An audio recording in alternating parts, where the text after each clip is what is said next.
2018. They're suffering a brain hemorrhage during the 6th inning of a game against the Astros. A recovery here in Chicago led him back to the minor leagues in the Yankees system this season before he retired. Cubs shut out the Cardinals 2-0 at Busch Stadium. Todd Frazier, the go-ahead RBI single in the Mets' 4-2 win over the White Sox at Guaranteed Rate Field. Cubs make a splash at the MLB trade deadline, acquiring Nick Castellanos from Detroit. Chicago also sent catcher Martin Maldonado to the Astros for utility man Tony Kemp. The news service of the Crohn's and Colitis Foundation of America, inviting you to take steps for cures at a walk event near you. Get started at cctakesteps.org. 5:07, a check of traffic and weather on the way next on AM 560. Dennis Prager believes Mueller's testimony was more of the same. Many Democrats are very unhappy with what happened. They were really looking forward to revive all of the lies that they have perpetrated with impunity. There's no guilt there. We preoccupied the country with a collusion that never colluded. The Dennis Prager Show, weekdays at 11, right before Sean Hannity at 2 on AM 560. The Answer. Ever wonder why Europeans seem to speak so many languages? Maybe it's because they use Babbel, the #1 selling language learning app in Europe. Babbel's award-winning technology gets you speaking right away, whether you're learning Spanish, French, or German. And best of all, you'll remember what you've learned. I always thought I was bad at languages, but after using Babbel, I can tell you I was just taught the wrong way. Using Babbel's 10 to 15-minute lessons, you can be speaking confidently in your new language within weeks. I was amazed that I could start having real-life conversations right away. It was so fast. Now I'm speaking Spanish. Woohoo! No wonder Babbel is the #1 selling language learning app in Europe. Try it for yourself and see why Babbel is the quick way to get conversational in a new language, like Spanish, French, or more. You can try Babbel for free. Go to Babbel.com or download the app and try it for free. That's Babbel, Babbel.com, or download the app to try it for free. That's Babbel.com.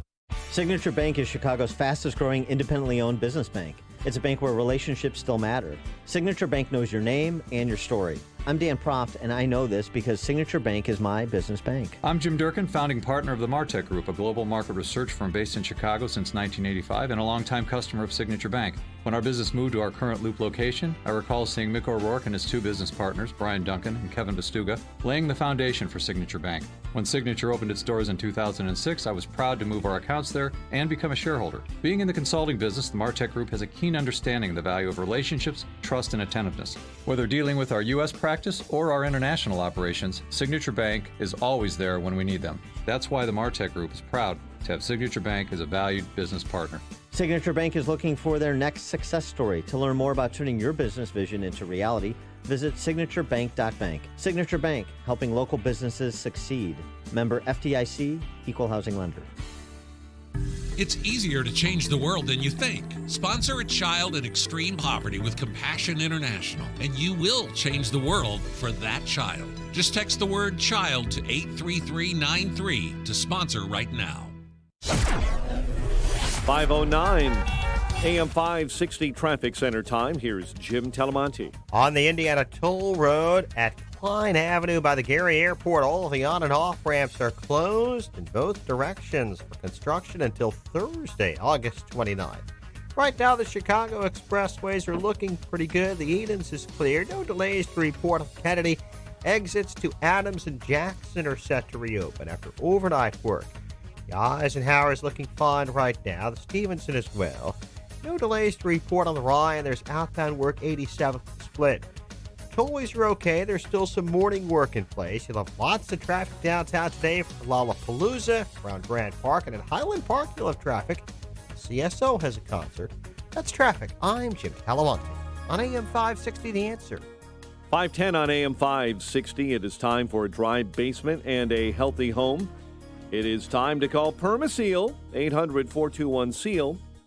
Chicago's Morning Answer is next from the 1 Hour Heating and Air Conditioning Weather Center. Here is our meteorologist, Steve Williams. Mostly sunny, beauty of a day today, high near 81. It'll be clear tonight, low 62. For tomorrow, Saturday and Sunday, sunny skies. The high tomorrow, 82. Saturday's high, 85, and the high Sunday at 84.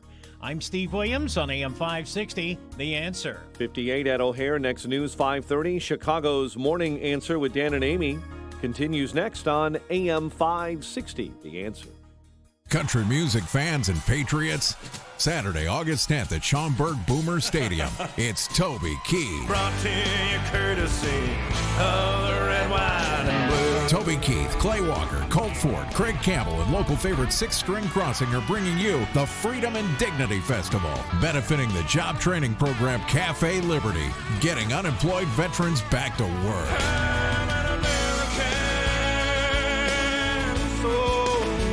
Buy your tickets now or make a donation to support getting unemployed veterans back to work at freedomanddignityfestival.org. That's freedomanddignityfestival.org. Made in America. A music festival that loves America, our flag, and our veterans. Made in America.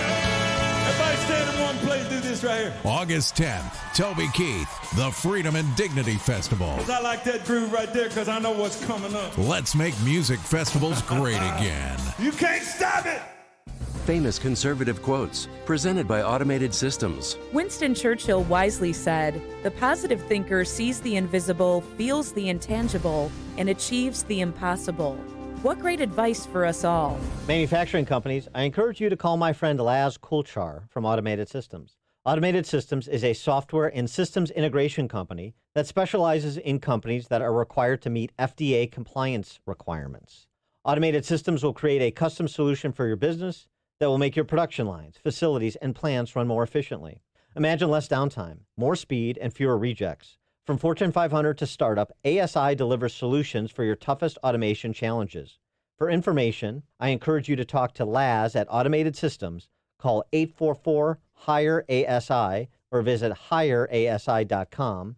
That's 844-HIRE-ASI, 844-HIRE-ASI, or online at hireasi.com. This hourly segment is brought to you by Get Down to Business with Shalom Klein, the show for business and jobs powered by Tandem HR. Heard Sunday evenings at 6. This is Chicago's Morning Answer with Dan Proft and Amy Jacobson on AM 560. The Answer.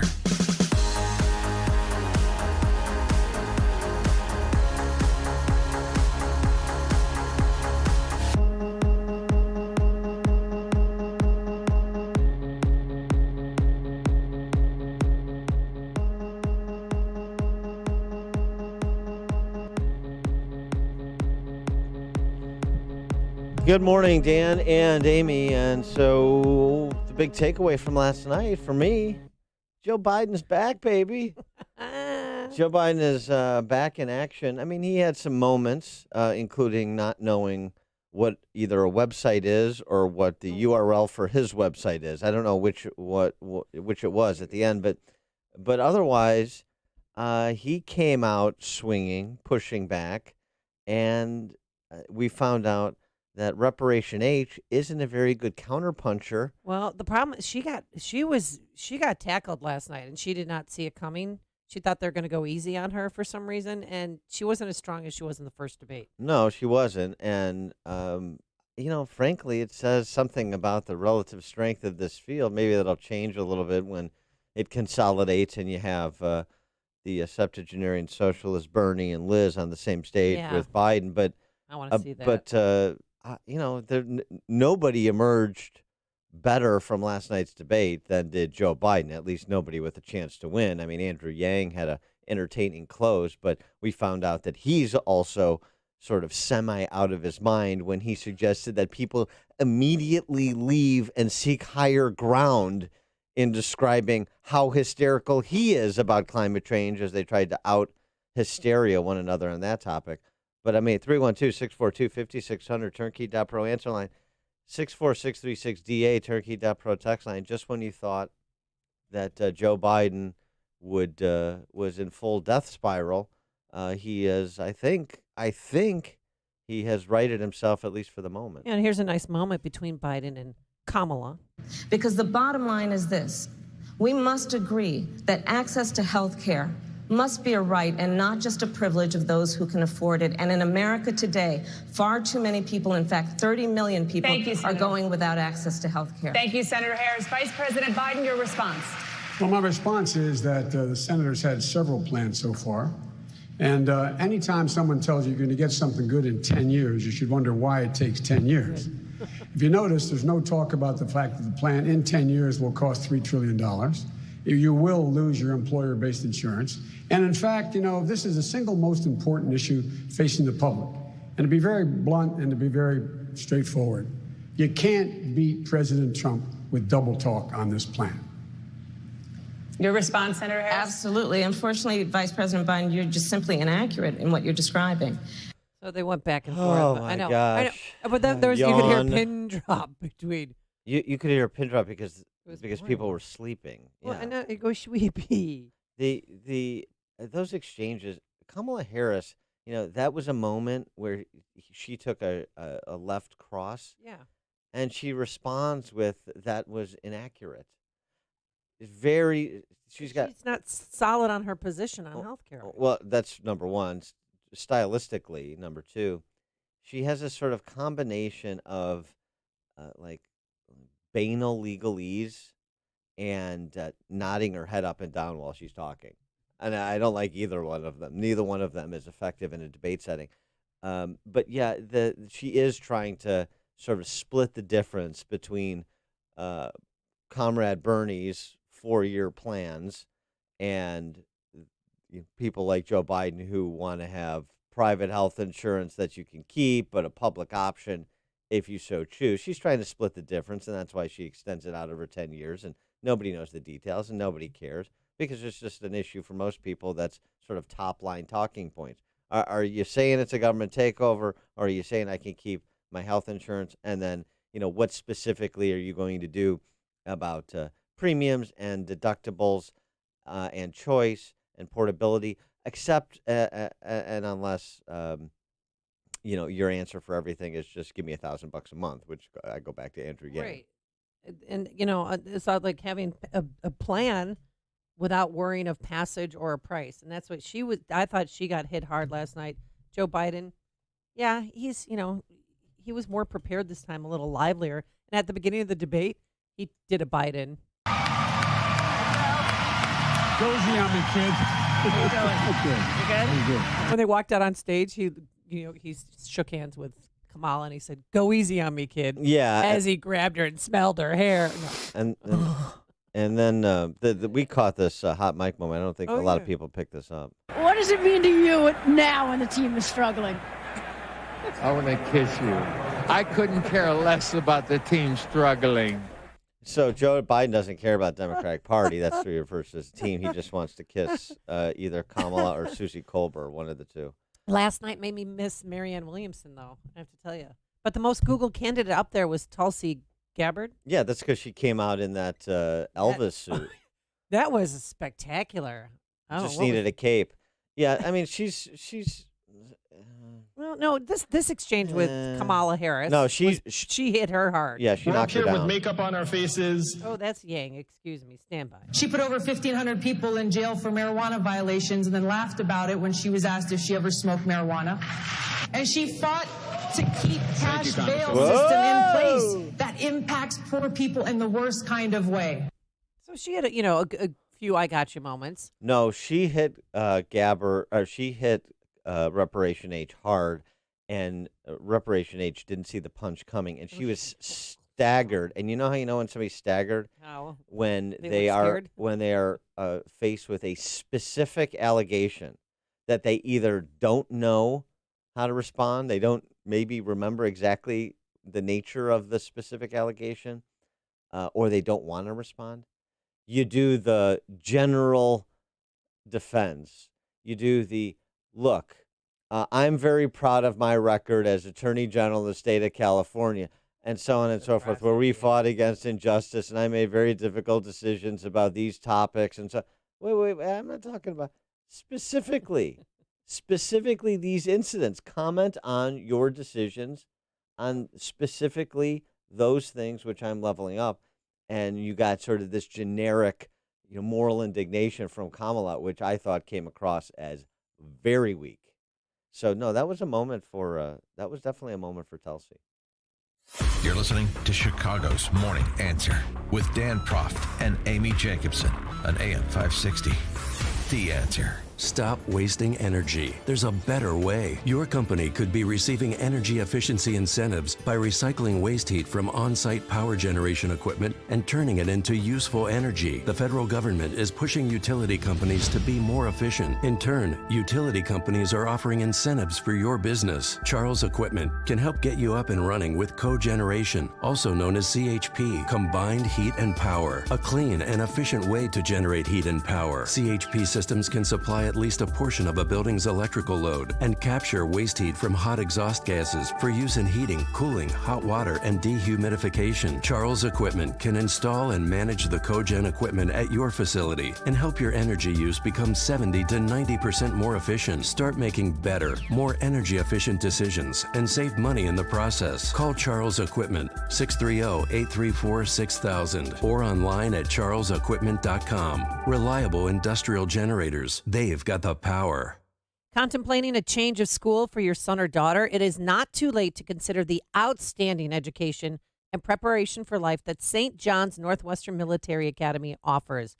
For 135 years, St. John's Northwestern has prepared teens for college with a safe, secure, and structured environment, free from distractions and optimal for learning.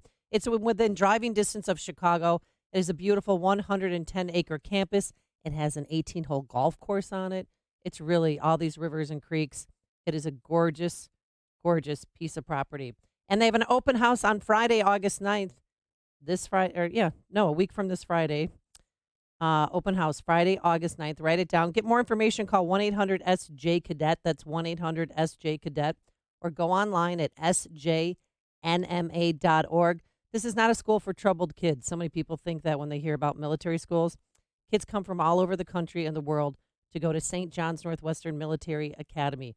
It is an amazing place. If you want to see it for yourself, take a virtual tour, so to speak.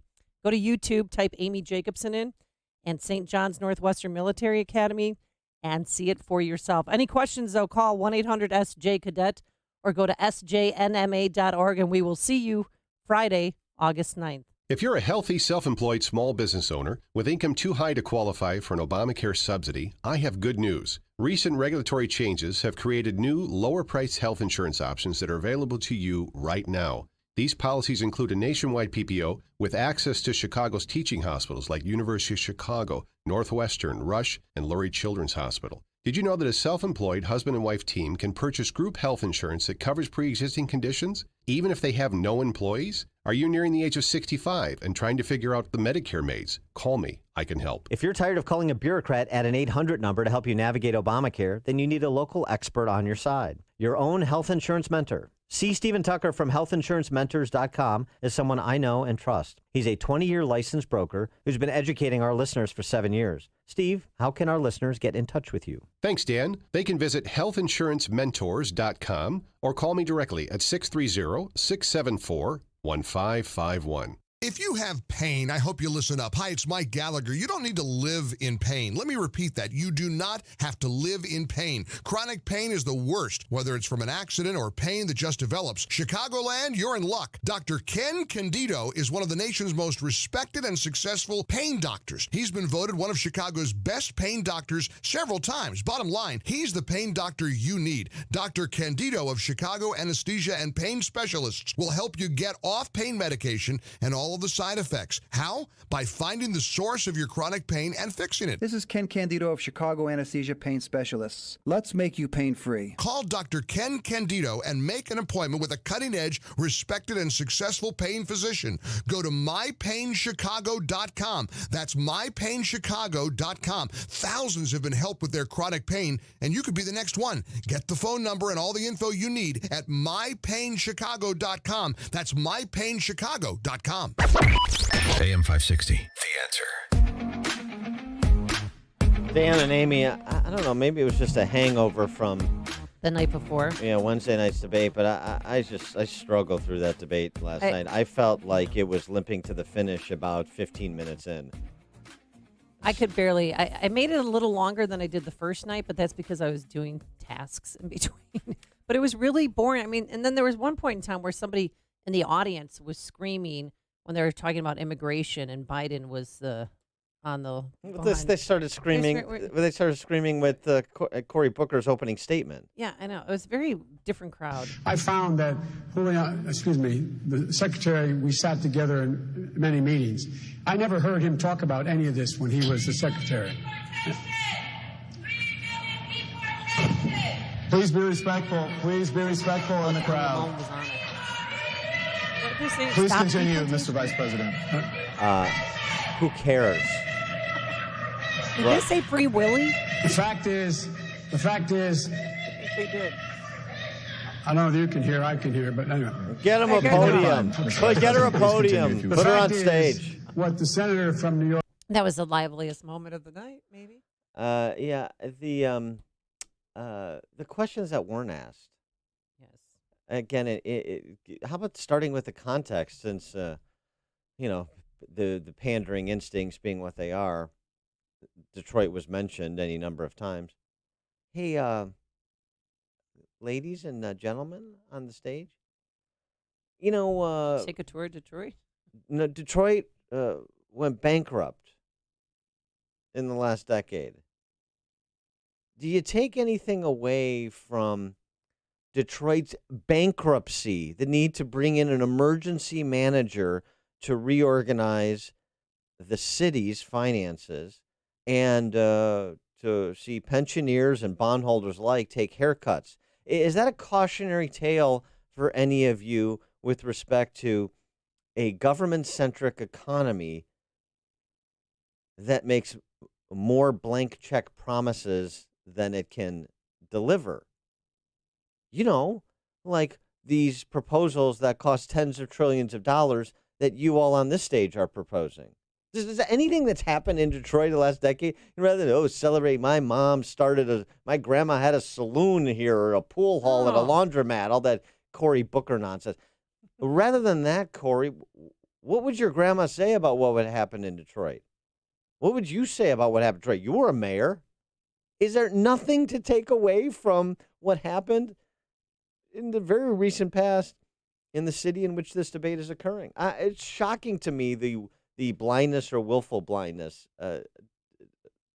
with respect to Detroit, and not asking about Detroit's plight. And now there's a bit of a resurgence going on because bankruptcy can be a cleansing event. And they raised so many houses, and they're having Hmong farmers there, and for different organic produce. I mean, that's I know. I'm and just there's saying an it's artistic crazy. community and there's the artistic blah blah blah. downtown. What happened? There's nothing to take away from that.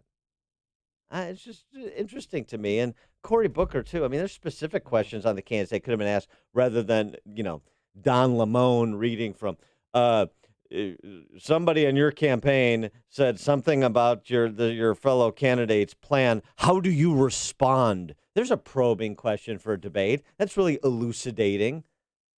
So you get every candidate on stage to say, well, that person's just wrong, and let me tell you about my plan.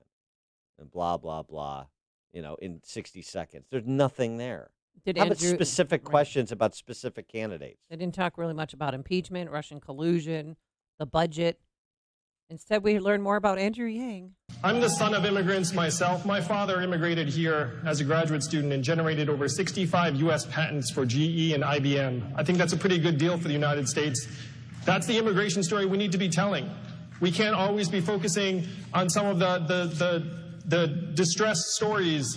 And if you go to a factory here in Michigan, you will not find wall-to-wall immigrants. You will find wall-to-wall robots and machines. Right. Immigrants are being scapegoated for issues they have nothing to do with in our economy. Yeah, and all those people who lost their jobs because of automation, here's what you're going to get. No, you're going to get guaranteed.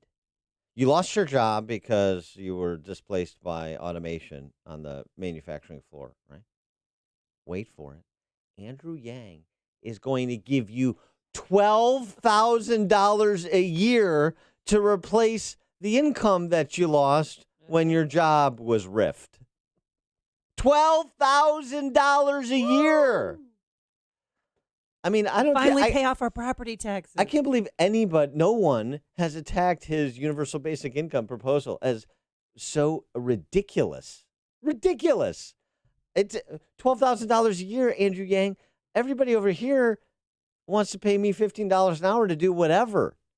$15 an hour, translate that over a 40-hour work week, over 52 weeks. That's like $30,000. $12,000. And one other question could have been asked specifically of Cory Booker, since I brought him up about New York. about Detroit. How about Newark? Oh, yeah, Biden took him to task on that. Yeah, no, how about what Cory Booker used to say? Go back in the record and actually do your homework, you dopey CNN moderators, and ask specific questions to get into bigger issues, like, say, K through 12 education. Cory Booker's speech at the Manhattan Institute on school choice as mayor. I've always been, up to maybe 4 or 5 years ago, a strong advocate for the old-fashioned way of educating children. I supported public schools only. Even charter schools made me a little uncomfortable when I first heard about them, but after 4 or 5 years of working in inner-city Newark, I began to rethink my situation, rethink my philosophy, rethink my views on public education simply because of the realities I saw around me. Being outcome-focused started to change my view in favor of options like charter schools, contract schools, and, yes, vouchers. Oh. So, Cory, where are you today? What happened after you rethought your position? Then you rethought it again when you became a member of the U.S. Senate to pander to the teachers' unions. Because Cory Booker's moralizing is insufferable. And the way that you get to him is by providing specific examples of his evolution, devolution, or hypocrisy, however you want to cut it. Coming up on Chicago's Morning Answer, Kool-Aid and Clorox, plus the bill is in. How much did our tax dollars go to catch Chance the Snapper? But first, let's get into the newsroom. Here's Mike Scott. Osama bin Laden's son is dead. 58 degrees at 5:33. U.S. officials say they have reports that Hamza bin Laden is dead, though they have not said where or when he died. Hamza bin Laden was thought to be the possible successor to lead al-Qaeda after Osama bin Laden was killed in 2011. New York Senator Kirsten Gillibrand challenging former Vice President Joe Biden on the debate stage last night on women's issues. Said women working outside the home would lead to the deterioration of family. My grandmother worked outside the home. So my mother worked outside the home. And Thank you, Senator Gillibrand. So, well, he has I want to bring Senator Harris either into he this no conversation. longer believes it. I mean, I just think he needs to. I never believed it. She pointed to an op-ed that he wrote in the 1980s that suggested it would be best if a parent stayed home with children until they go to school. During Wednesday's debate, the former vice president directed supporters to visit, well, you've heard this. If you agree with me, go to Joe 30330 and help me in this fight. He wanted supporters to visit that. What he likely meant was to text that number. It appears someone jumped on that mistake, by the way, to quickly buy that domain name and then directed traffic to the campaign website of rival candidate South Bend Mayor Pete Buttigieg. At least one person is dead after a massive gas explosion in Lincoln County, Kentucky, about an hour south of Lexington this morning. 7 are recovering after minor injuries occurred after a Navy jet crashed in Death Valley. That area is called Star Wars Canyon. It's popular with spectators who want to see fighter planes practice. No word on what happened to the pilot. 2 Chicago police officers hurt in a crash on the city's far south side. Chicago police are searching for a driver who slammed into a Panda Express restaurant near Midway Airport on the southwest side this morning. Overall crime numbers in Chicago are down. Police department says the city has seen a 9% drop in crime as compared to the same 7-month period last year. What's all the commotion downtown this weekend? Lollapalooza kicks off today. Thousands gathering at Grant Park to hear 21 Pilots, the Strokes, even the Chainsmokers. Cubs shut down the Cardinals 2-0 at Busch Stadium. Todd Frazier, the go-ahead RBI single, as the Mets were 4-2 winners over the White Sox. 5:35, a check of traffic and weather on the way next on AM 560. Sean Hannity explains how to deal with evil. I don't know what it is about the liberal mind that believes in appeasement somehow. We never learn the lessons of history. And money and bribery and appeasement and ass-kissing doesn't work. The only thing that evil will respond to is certain military force against them. The Sean Hannity Show. Afternoons at 2, right before Joe Walsh at 5 on AM 560. The Answer.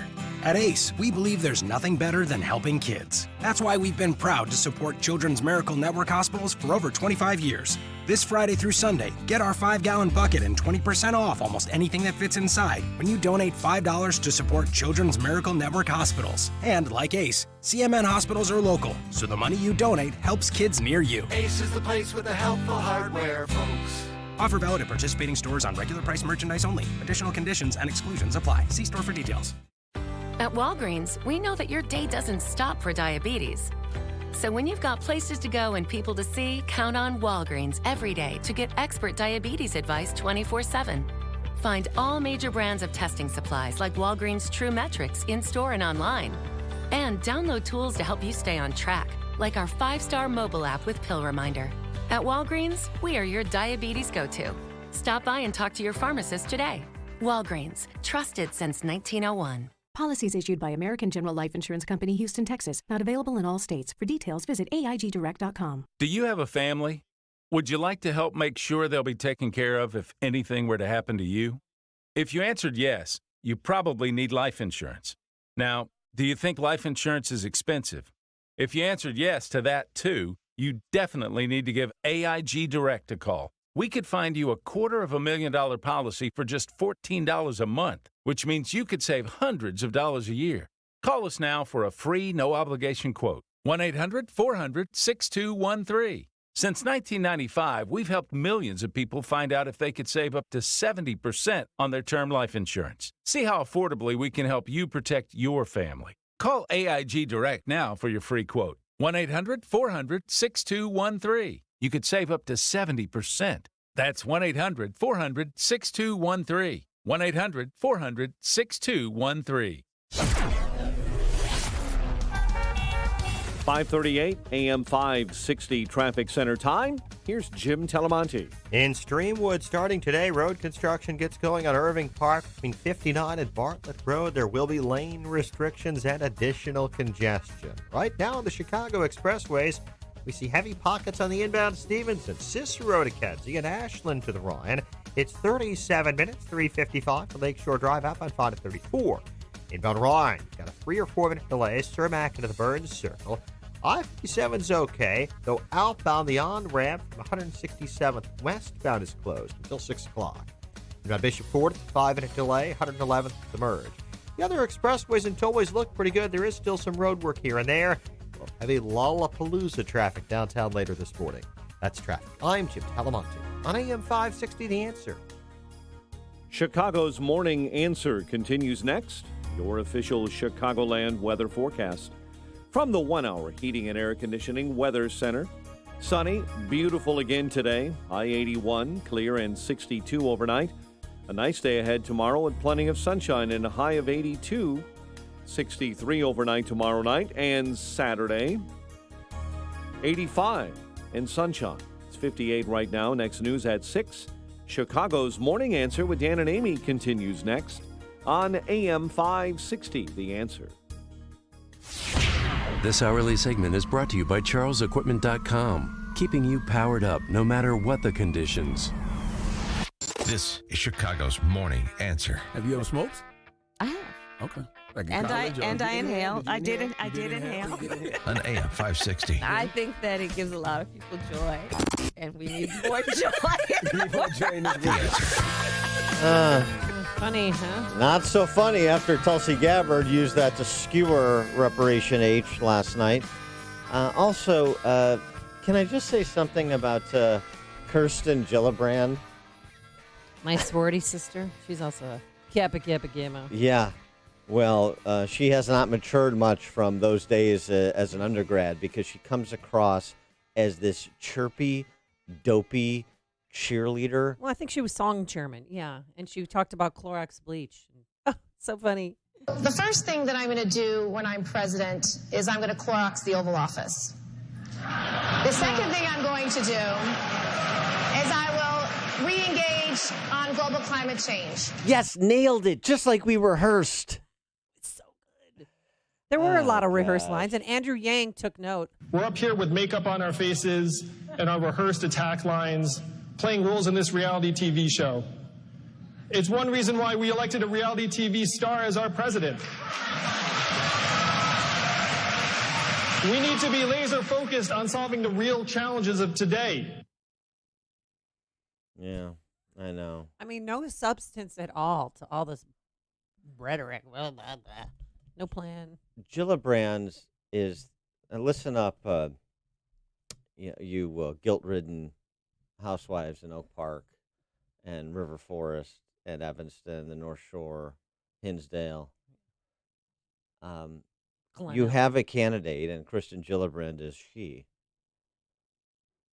The hate has no home here. If you have a hate has no home here sign in your yard, yeah, and you have, your like suburban housewife who is all bound up in guilt over your white privilege, I got some news for you. Kristen Gillibrand's White Women of Privilege tour is coming to a community near you, as she talked about. I mean, it is remarkable to listen to somebody so annoyingly stupid as Kristen Gillibrand. Annoyingly stupid. I am stunned. Here's somebody else, too, by the way, who's completely, we were talking about Cory Booker doing a 180. She's another one who's done a 180 in her time from first running for public office, as she mentioned, in a majority Republican district and winning, where she pantomimed Republicans on some issues like guns until she had to do that 180 to run statewide and become senator of New York. And now she's taking it further in that direction because she's trying to be the nominee of a Democrat Socialist Party, of course. So you have the full-on identity politics. You have the full-on support for the elimination of private health insurance. Gillibrand's on that bandwagon, too. I mean, if there is one candidate, honestly, it's surprising to say this when you have a field that includes Bolshevik Bernie and Chief Warren and Reparation H and that Bond villain Julian Castro. Ugh, I can't. He makes my skin crawl. The candidate who most encapsulates the Democrat Socialist Party is from the last two nights, the race identity politics and the willingness to strip away people's freedoms, to undermine the foundational principles of this country for short-term political gain, is Kristen Gillibrand. She is the poster child for the Democrat Socialist Party, more so than any other candidate. I don't think anybody else thinks that or is maybe has considered it. She is the candidate. Which wants open borders, right? She's the candidate that puts it all together. I mean, she's not going anywhere because she's too She's not even wildly 1% in Iowa. Wildly stupid. She's not talented enough to be. She's not a good enough flim-flammer. But I mean, you tell me who is not center cut in these categories of issues. Cultural Marxism, she's right there. The identity politics that supports it, she's the one talking most about it. White women of privilege. She's the White Women of Privilege tour and coming to a suburb near you. As I said, that's what she talked about specifically. Was elected senator in New York. How did that happen? I mean, I was just surprised. I mean, because she is that. Hillary stupid. Clinton was elected senator of New York. I mean, have you seen the senator of New York recently? Chuck Schumer is a senator from New York. Okay. What do you mean? New York is off the rails, as is Illinois, as is California, as is Connecticut, a few other states. But I just, some attention should be paid to her. I actually would like to see her amplified. Put her in with the Socialist Spice Girls because she belongs there. I don't think it's as authentic as it is with the Socialist Spice Girls. I think Kristen Gillibrand is a poor actress. Yeah, she's not genuine. You can tell. But nothing's from the heart there. If you listen to her, what What was her big moment last night when she tried to step up in weight class and take on Biden? That's a statement in and of itself, but Maybe it was she attacked Bill de Blasio. no. De Blasio doesn't matter. When she tried to go after Biden, what was it about? Women's pay and women working outside the home. It was like this whole professional women riff. You know, she brought up something Biden said in an op-ed 30 years ago, and she tried to corner him on that. And then she, went on and she used that as an opportunity to emote about working women and the choice that she made. And are you saying that my choice to be a public official and, because while providing for my kid and daycare, I mean, it's just prattling on and on and on. When she loses, and if she ever decides to leave the Senate, she should absolutely do what? Be afforded a chair on the set of The View, because that's who she is. 312-642-5600 is our turnkey.pro answer line. 64636. Type in DA. Then a quick question. Dan, who do you think's done that we won't see in September? Well, at the next debate to make the threshold. Yang will be gone. Joel DeBrand will be gone. Hopefully Castro will be gone, because I really want to see Biden and Elizabeth Warren on the same stage. Yeah. Okay. So who's going to be left right now? Who has money, and who gets media attention, thus generating more money, and and you take a little bit of look at where what you see in terms of the standings. So it's the socialist septuagenarians, Bernie and Liz. It's Biden, I think, who stabilized himself, staunched the bleeding from debate 1. It's Mayor Pete is going to hang around. It's Reparation H. There's 5. And maybe you have room for 1 or 2 others that are sort of outliers. Maybe they could catch fire. Doesn't seem like it. I mean, outside of those 5 who've gotten all the ink and who have all the money, do you see anybody else emerging from those that now we've had 2 debate performances over the course of the last month? Is there anybody else who's wowed you? I mean, Marianne Williamson? I don't know. Is that going to actually translate in the polls? I doubt it. I was so close to calling you yesterday because one of my neighbors went on and on about Marianne Williamson and how we need more love. And I was just totally staring. Yeah. I mean, I listened and I went, okay. And then I slowly went back into my house. Look, in this... She's like, we need more love. And she's got a different perspective. No kidding. She has a different perspective.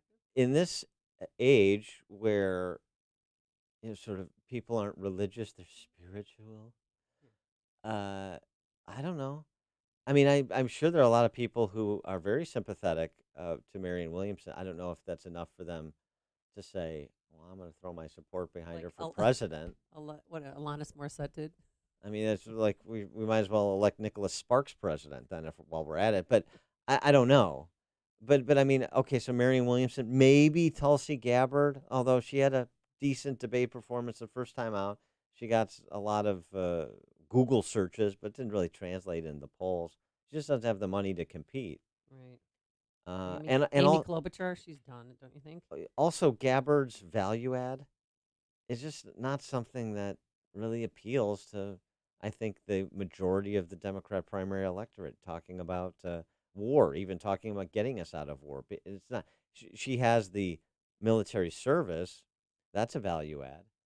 But, I mean, they're all sort of saying more or less what Tulsi Gabbard is saying. So it just doesn't provide much separation. So it's all... ABC is hosting the next debate in September. They have 7 candidates so far. Biden, Bernie, Warren, Kamala, Mayor Pete, Beto, and Cory Booker. Yeah, so are locked in. I guess, There's room Bobby... for 3 more. Bobby O'Rourke and Cory Booker, I mean, I don't see that they've improved their stock over the last 2 nights. Why does Cory Booker rub me the wrong way? Because he is a self-righteous sophist. Was his girlfriend there? Oh, I'm sorry. My I was just curious. My favorite moment was when Cory Booker said that Donald Trump is enjoying this debate right now because we're bickering among ourselves, which is such a lame, pandering statement to make in these debates, crowded stages. Yeah, we're having a primary and we have some disagreements and we're trying to distinguish ourselves from our competitors. That's called the competitive process. And Cory Booker's been through enough elections to know that, of course. I mean, it's just so insulting. Well, he thought he had the line. Everything Cory Booker says is insulting. And so when he said that, Donald Trump is the person enjoying this debate the most so far, I just thought to myself, and the person enjoying this debate the least so far, Rosario Dawson.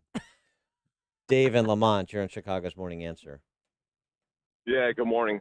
You made some comments on Kristen Gillibrand, you know, her views, how she comes across, and I see her as, you know, she won't go anywhere, I agree, but I see her as kind of the scary canary in the coal mine, so to speak. I have 10 nieces and nephews. They're in their 20s, college educated.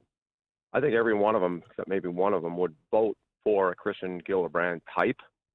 I sit down to lunch and rub shoulders with men, real men that build houses, raise families, you know, regular guys, cut their grass, law-abiding, good people. And, you know, it's that type that they're going to cast their vote for. And Donald Trump's a devil. And, you know, I don't carry a big flag for Donald Trump. There's things, you know, whatever. But, I mean, as far as where this country's headed, as far as this next election or beyond, I'm just shaking my head. I don't see a future. I mean, way down the road. This is where our country's headed. It's crazy. It's just, in my wildest dreams, I can't imagine that this is the mindset that's taking over. All these things, you know, I'm not going to try and mention them, but open borders. That's my little comment this morning. Yeah, thanks for the call, Dave. It's an interesting point. It's scary to think about. I like that formulation that Gillibrand is sort of the canary in the coal mine for American culture and thus our politics. I think that's pretty good. This is the morning show more Chicago radio listeners are choosing. This is Chicago's Morning Answer on AM 560. The Answer.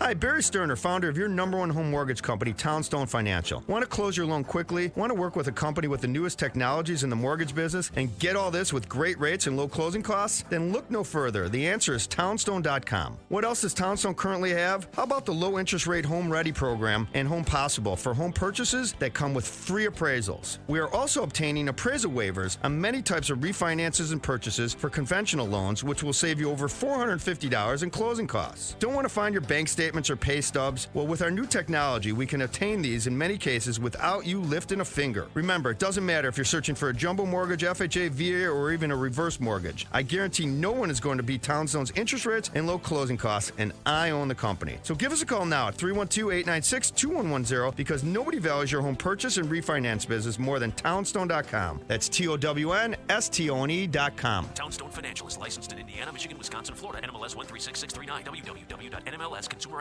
Equal housing lender. How do you manage risk? Many organizations likely consult 2 or more brokers to assist with an employee engagement, benefits, safety, and business risk. This method invites miscommunication and opens the doors to discrepancies, ultimately leaving your company's true cost of risk unsolved. True North Companies has specialists in employee benefits, workers' comp, and property casualty insurance, offering innovative solutions to meet the needs of companies throughout the Midwest. True North's unique process goes far beyond simply placing insurance. The team works with companies like yours to ensure compliance, manage risk, and create financial savings that address education, finance transfer, technology, wellness, claims management, and regulatory compliance. To learn more or to request a no-obligation risk management assessment, visit TrueNorthCompanies.com/OurApproach. True North Companies, unique services, innovative solutions, and a proud supporter of the 100 Club of Chicago. Message and data rates may apply. Please don't text while driving. If you've been in business more than 20 minutes, you've probably printed your logo on all kinds of promotional products. We all know promotional products work because they're everywhere from sales meetings and corporate events to trade shows. Ever wondered why or how to best use promotional products to grow your business? Let us show you today for free. We're 4imprint, promotional product experts at your service. We're giving away an ebook called Promotional Products Work, absolutely free, to everyone who texts RADIO to 88988. At 4imprint, we make your logo look perfect on thousands of promotional items. With our 100% guarantee, it'll be right the first time, on time, every time. Your free ebook will reveal valuable insights that can attract new customers, build your brand, help your cause, or simply grow your business. Get the ebook Promotional Products Work absolutely free by texting RADIO to 88988. That's RADIO to 88988. Hi, this is Amy Jacobson, and I've got a quick, cost-effective way to protect and grow the value of your home this summer. Call the professionals at CertaPro Painters for interior and exterior painting. They painted the first floor of my home last year, and every time someone walks in, they always say, gosh, your house looks so much bigger. That's because one of their color specialists helped me pick out the perfect color. So boost your curb appeal this summer with a fresh coat of paint while protecting it from the heat, storms, and insects. Be proud to show off your house to your friends and neighbors. Their summer calendar has a few spots available, so secure yours now. Don't put it off. Time to hire CertaPro Painters, your residential and commercial painting experts. You can schedule a free estimate online at CertaPro.com, that's Certa with a C, or call 1-800-GO-CERTA. Each CertaPro Painters business is independently owned and operated. Get a free estimate at CertaPro.com or call 1-800-GO-CERTA. CertaPro Painters, we do painting, you do life. AM 560, The Answer. Dan and Amy, ratings are in for Wednesday night's debate. 8.7 million people watched on TV, another 2.8 streamed at about 11.5 million total. That compares unfavorably to the first debate hosted last month by NBC, MSNBC, Telemundo. 15 million viewers. So they're down 4 million. Yeah. I bet a lot of people didn't watch last night's debate. I bet a lot. There's debate fatigue. I mean, it's too much. Yeah, a lot of people are losing interest, particularly if they actually experience listening to any of these 10 people for 2.5 hours. Jim in Naperville, you're on Chicago's Morning Answer. Morning, Dan and Amy. I wish I had your photographic memory, Dan. But that, despite that, when we have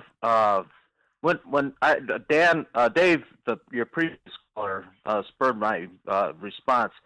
You know, when we have somebody around us, especially people that we love, and that we know that we want to move this country in the right direction, and we have an opportunity when we have someone around us regurgitate what the mass media has put out and are leading this country down the wrong path.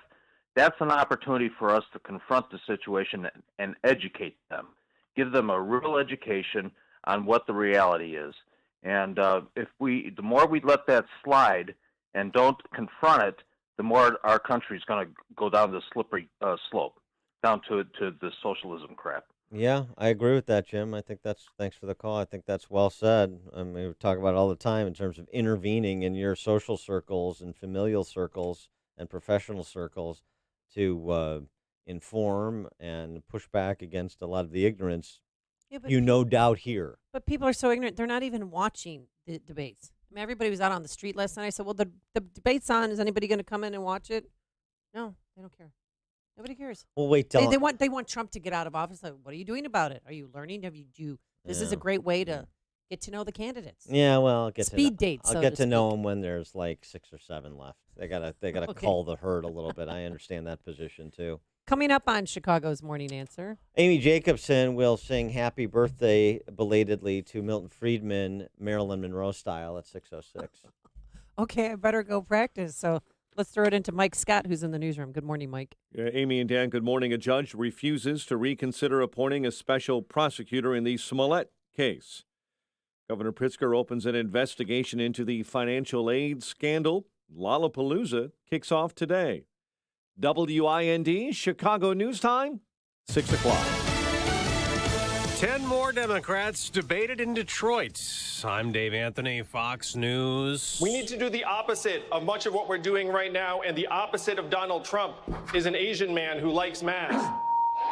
Andrew Yang and Bill de Blasio and the other lower polling candidates try to make names for themselves. Joe Biden told wealthy donors that nothing fundamentally would change if he were president. The frontrunner was targeted often in the CNN debate. Mr. Vice President, you can't have it both ways. You invoke President Obama more than anybody in this campaign. You can't do it when it's convenient and then dodge it when it's not. not. That was Cory Booker, the former vice president, under fire for not wanting to decriminalize illegal immigration. Kamala Harris, critical of Biden's health plan while she pushed her version of Medicare for all. Your plan does not cover everyone in America by your staff's and your own definition. To be very blunt and to be very straightforward, you can't beat President Trump with double talk on this plan. And about midnight, the president tweeted these Democratic candidates won't make or keep America great. Tonight, he'll campaign in Cincinnati, his first rally since the one in North Carolina that included the "Send Her Back" chant. We don't have much detail, but it's believed one of Osama bin Laden's sons is dead. Fox's Simon Owen has more live. Dave, 5 months after the U.S. announced a $1 million reward for help finding Hamza bin Laden, a U.S. official tells Fox News Hamza is believed to be dead and that the U.S. had a hand in his death. But as to when and where and how he's thought to have died, we don't know at this stage. President Trump has declined to comment. The U.S. has previously described Hamza bin Laden as an emerging leader in al-Qaeda, seeking to avenge his father's death. Dave? Simon, there was a missile attack in Yemen. It hit a military parade. At least 51 people were killed. In Kentucky, a natural gas explosion killed one person, set several homes on fire, prompting evacuations overnight in Lincoln County. This is Fox News. Sunrise, 59 degrees. 6:02 is our time on AM 560. The Answer. Good morning. I'm Mike Scott. 2 Chicago police officers hurt in a crash on the city's far south side. The crash happened Wednesday evening. Police vehicle was hit, flipped on its side, with the front of a civilian vehicle lodged in its roof. Now, the 2 officers suffered non-life-threatening injuries. They've been taken for recovery to the University of Chicago Medical Center, and the driver of the civilian vehicle was cited for failure to yield. Chicago police are searching for the driver who escaped after crashing into a restaurant near Midway Airport. Authorities say the suspect rammed the Panda Express early this morning, trying to make a right turn at 65th and Cicero. A mentally disturbed suburban man has been charged with first-degree murder in the death of his mother. Police on Monday found the body of 74-year-old Judith Krystiniak stuffed in a trash can in Park Ridge. A home she shared with 47-year-old David Krystiniak was also searched. According to the Cook County Medical Examiner's Office, Judith Krystiniak died in a sword attack on Sunday. Cook County judge is refusing to reconsider his decision to appoint a special prosecutor in the case against Jesse Smollett.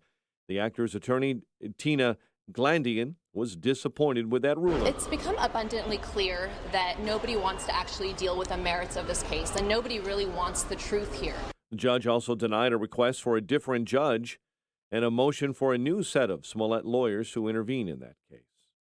Federal judge is barring attorneys from divulging new evidence in the R. Kelly child pornography case. Meantime, Kelly will go before a federal judge in Brooklyn today, facing similar charges there in the widening case. Cubs shut out the Cardinals 2-0 last night. Mets over the White Sox at guaranteed rate 4-2. The news service of Compassion International. It's easier to change the world than you think. Sponsor a child in extreme poverty with Compassion International, and you will change the world for that child. Just text the word child to 83393 to sponsor right now. 6:04 and a check of traffic and weather on the way next on AM 560. The mainstream media wants to divide Americans into neat little groups, and they want you to believe that everyone in each of those groups thinks alike. John Anthony and Charles Love are here to blow up that lie. Join them for Black and Right this Saturday at 1 p.m. when they expose the lies of the media and the hypocrisy of the left and have fun doing it. It's Black and Right this Saturday at 1 p.m. right here on AM 560. The Answer. Driving is freedom. The freedom to keep moving, to control your destiny, and to choose your path. And now that freedom fits in the palm of your hand. It's called Ford Pass, the only app that gives you roadside assistance, Ford Pass rewards, and now when you buy or lease a new Ford, earn points you can use toward flexible complimentary maintenance that gives you, well, more freedom. Ford Pass, built to keep you moving, built Ford proud. Visit your participating Ford dealership to find out about getting flexible complimentary maintenance when you buy or lease a new Ford and sign up for rewards.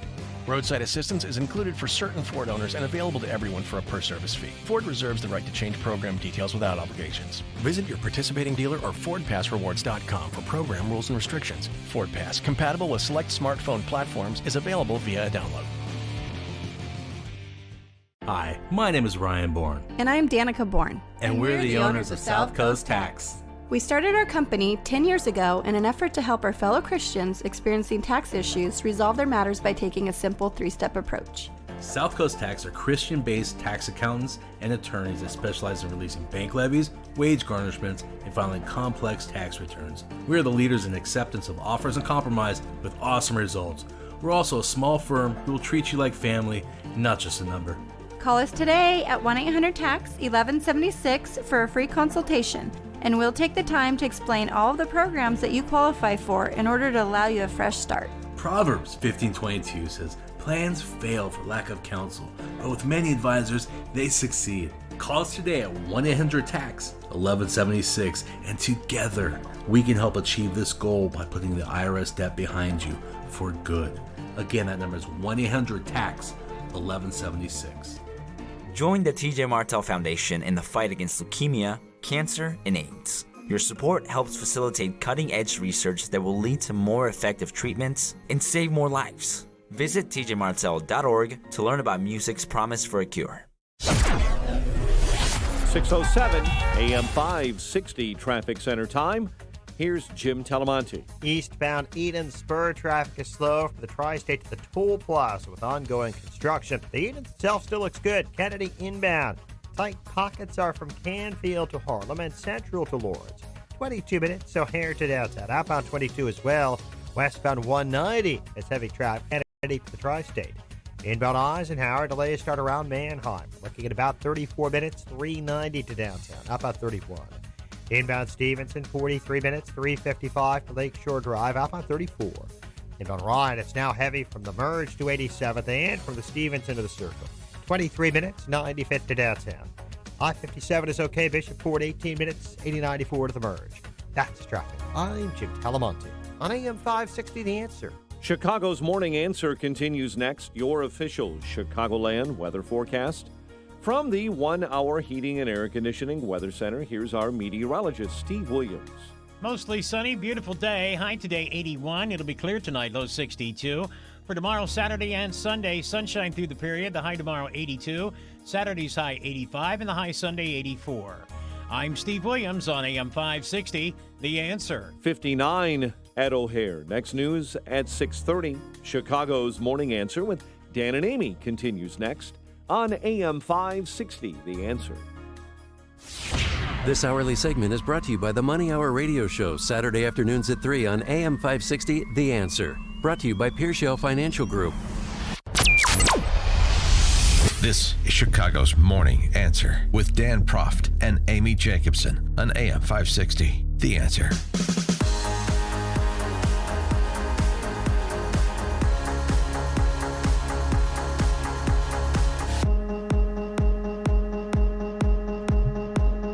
Top of the morning, Dan and Amy, coming off of 5 hours of Democrat Socialist debating over the last 2 nights. What are some of the takeaways?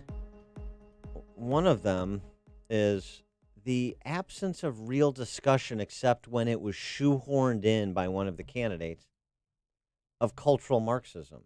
I mean, I understand that the Marxism informs the discussions on immigration policy and climate change and healthcare policy that were all had, and some of the discussion on race. But even last night, there wasn't that much discussion on race. No, you know who talked immigration, right? You know who talked about race the most? Who? The white sorority chick, Kristen Gillibrand. I mean, that is the irony of it all. First Kappa Gamma to ever run for president. Okay. Hopefully, I the learned last. that in my issue of the Kappa Key. Yeah, but here's the thing: what about what is actually happening on the ground, happening in communities, happening where people live and work and send their kids to school? what's one of the big cultural battles going on right now? Supreme Court's taking up a case in October on the topic, and it's not even touched upon. Transgenderism. Yeah. That wasn't brought up. That wasn't the discussed elimination at of all. gender.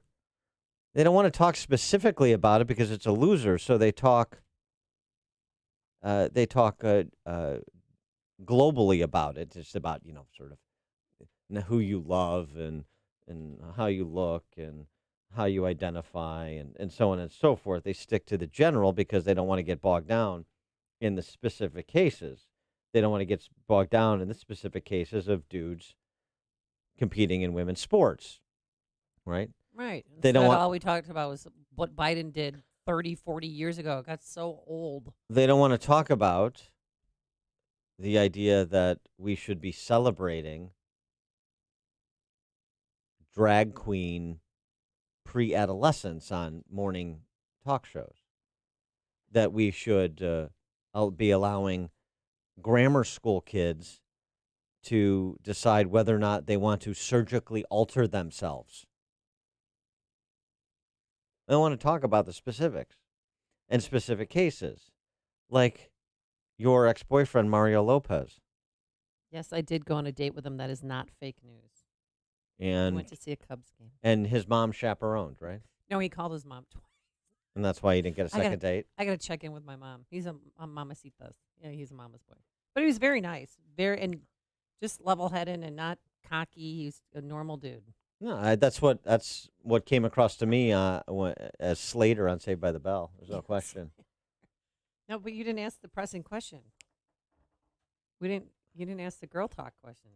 Did we make out? God. Well, I mean, I was Edward James. Well, I know exactly. So, I mean, what's really the standard here? You made out with Edward James Olmos in a Motel 6 in Fresno or something, right? It was South Tucson, and it was Close Red enough. Roof Inn. Close enough. It's all bad. No, My story was actually better. Yours, yeah. So, all right. So, Yeah, so Mario Lopez is under fire, and they want him fired from his new show on Access Hollywood. right. And what was his crime? Ridiculous. What was his crime? That 3-year-olds shouldn't decide what gender they want to be because they're children, and because some of them can't form cohesive sentences at 3 years old. Some are still in diapers at 3 years old, believe it or not. Mario Lopez made the mistake of sitting down for an interview with Candace Owens for a Prager University video. And in response to Owens talking about weird trends coming out of Hollywood, one of the weirder ones for me at least, to try to process this new trend where celebrities are coming out, and I know Charlize Theron did this a few weeks ago. It's longer ago than that, but okay. And is saying that their child is picking their gender. This is strange to me. To which Lopez responded, and he's a father of 3 children. None of those are Amy's, by the way. The middle one's mine. Yeah. Lopez responded, "I'm trying to understand it myself, and please don't lump me into that hole. I'm kind of blown away too. Look, I'm never one to tell anyone how to parent their kids, obviously. And I would say if you've come from a place of love, you really can't go wrong." Yeah, get to the point, Mario. For goodness Well, yeah, he sake. said, I looked at my child, and my child was swimming in a bathtub, and I looked up and said, Mommy, I'm a boy, and I think that is weird.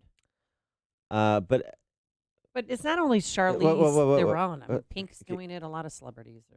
So Lopez continued, but at the same time, my God, if you're 3 years old and you're saying you're feeling a certain way, or you think you're a boy or a girl or whatever the case may be, I just think it's dangerous as a parent to make this determination. Then, okay, well then you're going to be a boy or a girl or whatever the case may be, and it's sort of alarming. And my gosh, I just think about the repercussions later on. When you're a kid, you just don't know anything about sexuality yet. You're just a kid. Exactly. Those statements obviously run afoul of the Marxist minders in entertainment and media, and so Mario Lopez is under fire for saying something like, when you're a kid, you don't know anything about sexuality yet, you're just a kid, expressing concern at the notion that that 3 and 5 and 7-year-olds should be picking their genders, and as he mentions, the repercussions that come from that. Well, he went on to say, I think parents need to allow their kids to be kids. You've got to be the adult in the situation, which is true. That's Wow, shocker. That is a Let's revelatory yank 'em statement. off. Everybody, don't watch Access Hollywood. No, now I'm going to watch Access Hollywood because of this. Yeah, and people, you have people. Yahoo News, by the way, is the one who's there's the outlet that's tried to gin this up into a controversy. I guess successfully they have. As Mark Hemingway points out on Twitter, the Mario Lopez non-scandal was ginned up by the same Yahoo News that falsely implied Chris Pratt was wearing a white supremacist T-shirt. So good work with the journalism, Yahoo. Yeah, I think the Chris Pratt T-shirt was like it was the Gadsden flag. I think he was wearing, right? The Don't Tread on Me. Yeah. And they tried, he's a white supremacist. Now Mario Lopez is some sort of bigot because he thinks 3-year-olds are just 3-year-olds and they don't know anything about sexuality. And this Mario Lopez said nothing wrong here. And the fact that he can't even express himself without the left coming down on him and trying to ruin his career makes me sick. The question though is what happens to Mario Lopez with respect to all of these institutions that are lorded over by obviously men and women of science. LGBTQ activist Raquel Willis. Dear Mario Lopez, transphobic parents are the danger, not children being their truest selves. Too many parents terrorize their children by forcing them into these gender boxes and limiting their expression. If you're doing this, your parenting sucks. 312-642-5600 is our turnkey.pro answer line. 64636, type in DA, then a quick question. Here's Mario Lopez in his own words. Look, I'm never one to tell anyone how to parent their kids, obviously. And, and I always say, if you come from a place of love, you really can't go wrong. But at the same time, my God, if you're 3 years old and you're saying you're feeling a certain way, or you think you're a boy or a girl, whatever the case may be, I could just think it's dangerous as a parent to make that determination. Then, okay, well, then you're going to be a boy or a girl, whatever the case may be. And it's sort of alarming. And my gosh, I just think about the repercussions later on. Right. What about playdates? You know what I'm saying? Like, so if I had a child and I know that in this household they're just confusing people and saying, hey, in this room you can pick your gender, I'd be like, maybe stay at Casa Lopez. Yeah, they don't kick it with those kids. Mm-hmm. David French makes a good point in National Review on the topic. Remember what Rules for Radicals instructs. Pick the target, freeze it, personalize it, polarize it. That's what Yahoo did in this case. Pick a target, freeze it, personalize it, then polarize it. And this is what, by the way, intimidates people into silence.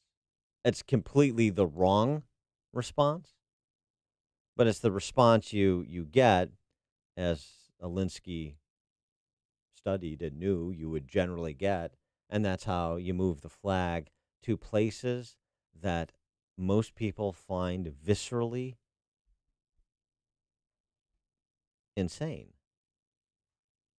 And that's where we are with respect to boys and girls locker rooms, boys and girls sports, 3-year-olds deciding what their gender is, 3-year-olds deciding if they're going to mutilate themselves, or maybe they have to wait to 7 or 8. Drag queen story time, underwritten by your tax dollars. That's how we get here. Pick the target, freeze it, personalize it, polarize it. And you don't need to be a celebrity to be targeted in that fashion and used as a example to others who would not bend the knee, who would step away from the mob. And celebrities have their new word. It's called they-bees. They're not babies, boys or girls. They're they-bees. Okay. Mm-hmm. Joe in Naperville, you're on Chicago's Morning Answer. I'm so glad I got enlightened this morning, guys, because now my 3-year-old, I've been doing it all wrong.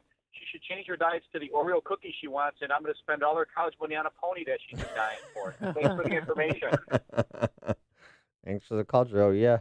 I mean, I was a tomboy, and this when I was little. Can you imagine in this day and age, they'd send me to a psychiatrist or a psychologist and tell my mom, "Oh, she needs gender reassignment surgery, or you should start giving her testosterone because she wants to be a boy."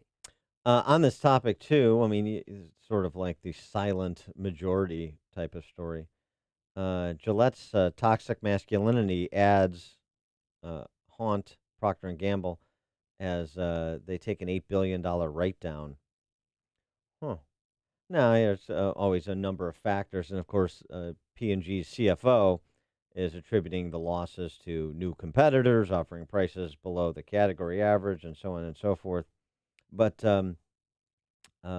there are others suggesting that no, that advertising campaign generated advertising responses from competitors as well as from consumers that negatively impacted P&G's bottom line, which is probably the only way to really get to these individuals, but maybe not even not even in that manner. P&G's share still rose 5% in the quarter to a record high of $121 a share this past week. I don't know. I mean, I don't think you can just hit them in the pocketbook, so to speak. I think it's got to be bigger than that.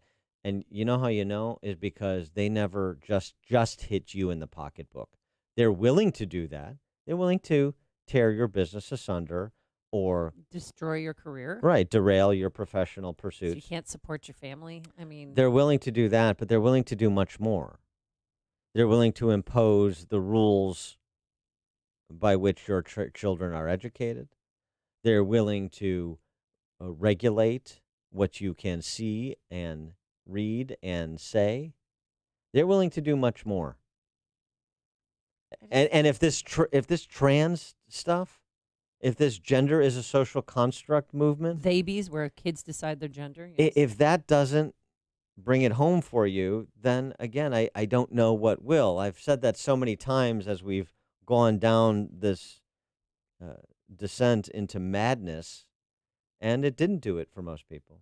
No, that's no. Here's where this leads. No, I don't believe you. Let's keep descending. Okay, all right. Well, now we're here, and I'm telling you this that you're getting to the sort of last break point, the last wall for the Marxists to break through. No, let's keep descending. Okay, well, now we're at the last wall.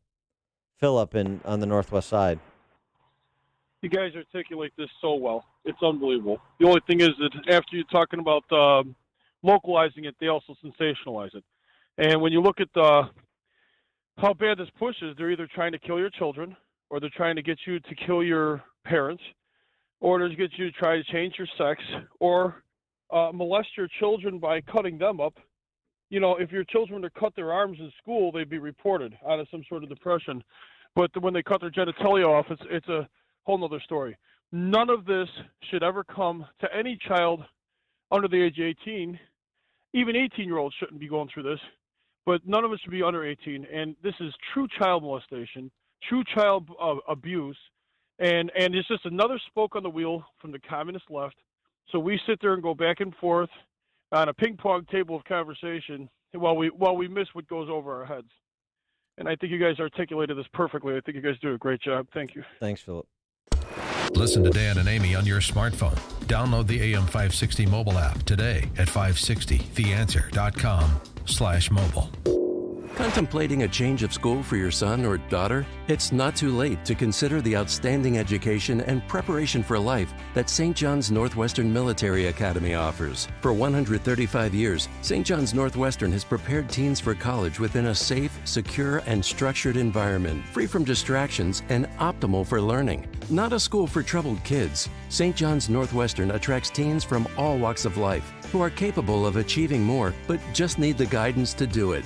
St. John's Northwestern inspires personal growth through a commitment to academics, spiritual, and character development, athletics, and the arts, while providing a strong foundation essential for critical thinking and decision-making skills. St. John's Northwestern is located in the beautiful Lake Country region of southwest Wisconsin and within driving distance of Chicago. Visit their beautiful 110-acre campus during their open house, Friday, August 9th. Get more info at 1-800-SJ-CADET or online at sjnma.org. Leadership lives here. All right, I'm going to tweet out a picture of me and Mario Lopez on our date at Wrigley Field. Oh, very good. And I'll tweet out that piece I was referencing from National Review. It wasn't David French, it was Heather Wilhelm, so I correction there. And it's a very good piece that she wrote, so tweet that out as well.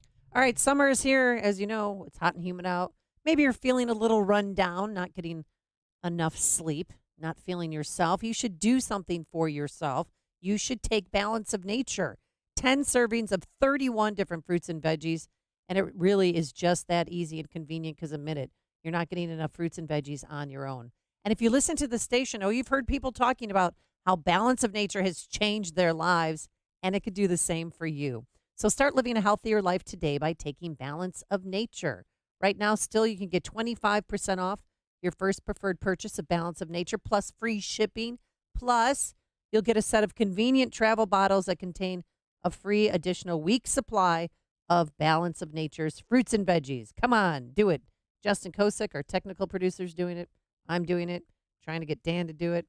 Try it for yourself. Oh, my sister started taking Balance of Nature too, as well as Peyton and Eli. So go to balanceofnature.com, use discount code Chicago, or call 800-246-8751. That's 800-246-8751. Message and data rates may apply. Please don't text while driving. If you've been in business more than 20 minutes, you've probably printed your logo on all kinds of promotional products. We all know promotional products work because they're everywhere from sales meetings and corporate events to trade shows. Ever wondered why or how to best use promotional products to grow your business?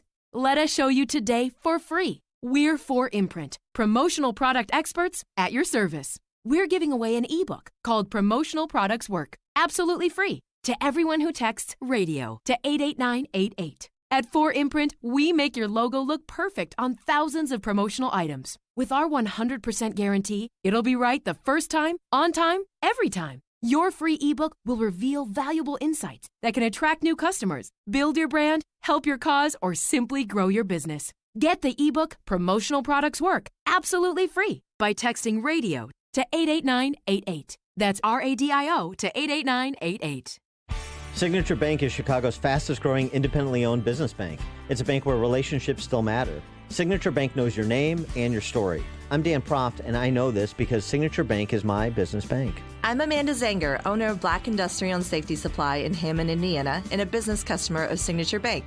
Prior to owning my own business, I worked for a major financial institution. So when it came time to finance the acquisition of Black, I approached a big bank, only to receive a solid no. That's when Signature Bank stepped in.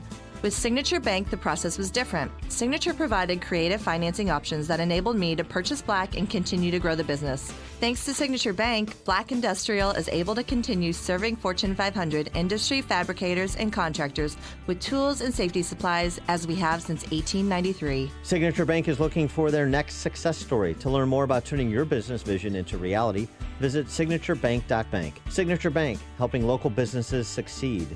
Member FDIC, Equal Housing Lender.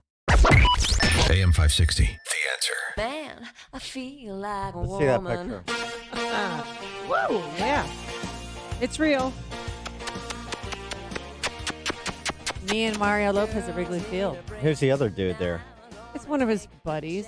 I don't know, people that wanted to take a picture with him. But I actually remember going to CVS to get my 35 millimeter film developed so that I could have that picture. Oh my That's gosh. how old that is.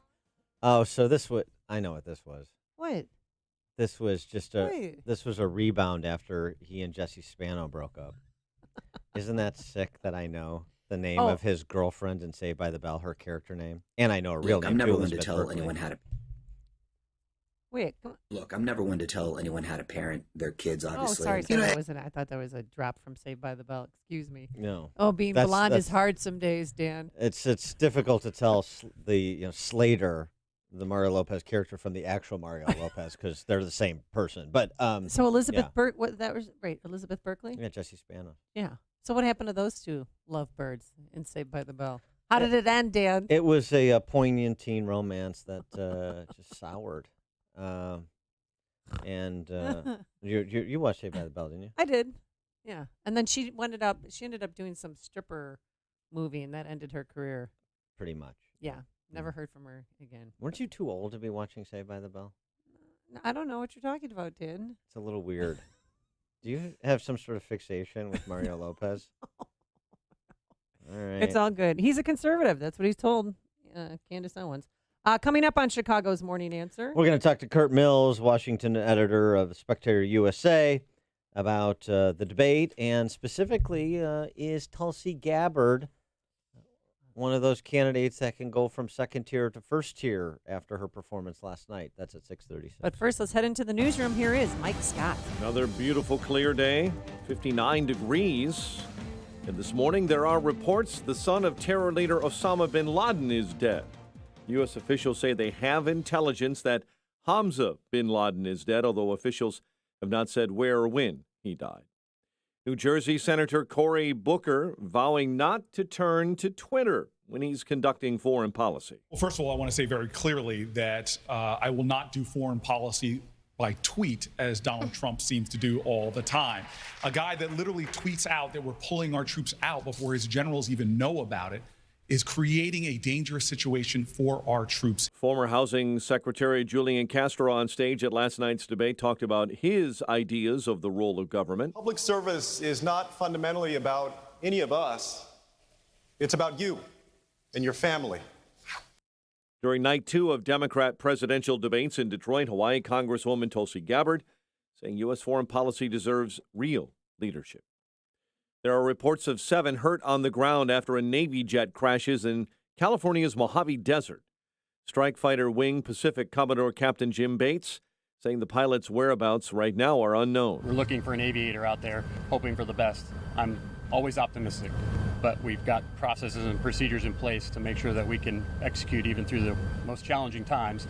The FA-18E Super Hornet went down Wednesday during a routine mission about 60 miles from the Naval Air Weapons Station at China Lake.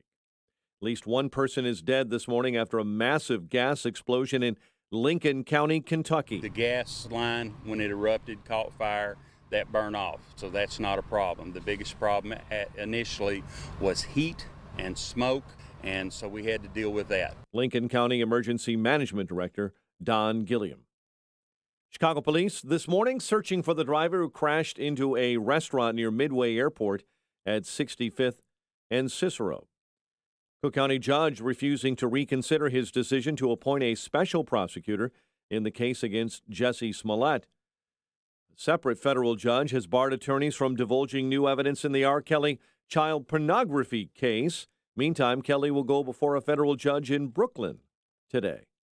Illinois Governor J.B. Pritzker says he'll look into reports of students gaming the state's guardianship laws to get more student aid. Cubs shut out the Cardinals 2-0.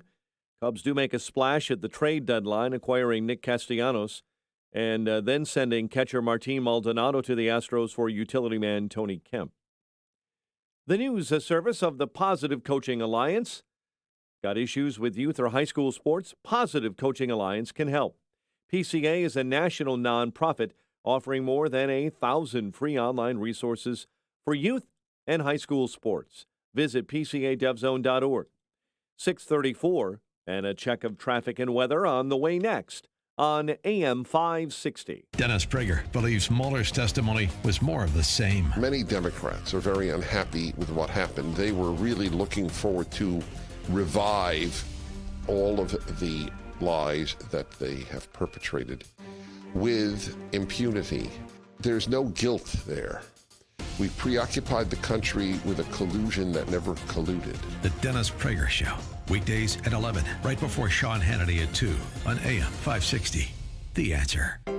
Is your old AC a clunker? Does it clunk, leak, or make weird noises? Could be it's on its way out. Luckily, the highly trained techs at your local 1 Hour Heating and Air Conditioning will replace your AC with new top-tier equipment. And isn't that what you want to hear?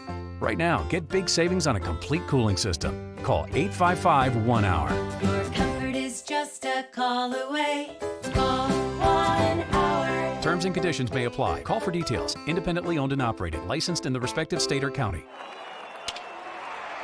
Baseball season is in full swing. It's a good thing Matt secured his denture with Super Poly Grip. Now he can enjoy the snacks as much as the game. Poly Grip. Hey, how are you? So great to see you. It's that time of year when the family meets up. Hi, come on. Get together, guys. Family photo. It's a good thing Jack cleans his denture with Polydent so he can enjoy the whole day with confidence. Polydent. Balance of nature. Changing the world, one life at a time. I'm 68. I have some arthritis.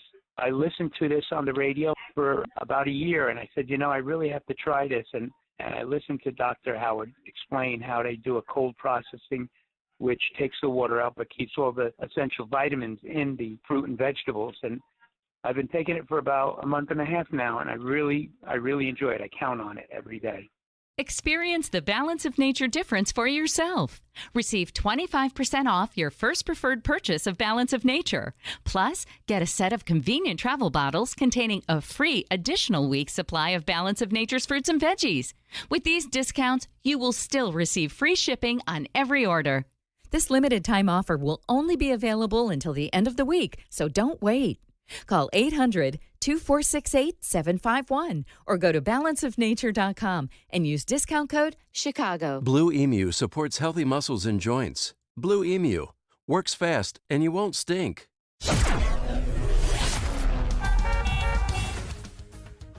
6:36 AM 560 traffic center time. Here's Jim Talamonte. In Lamont, Archer Avenue is closed right now between 127th and 131st due to a major head-on collision.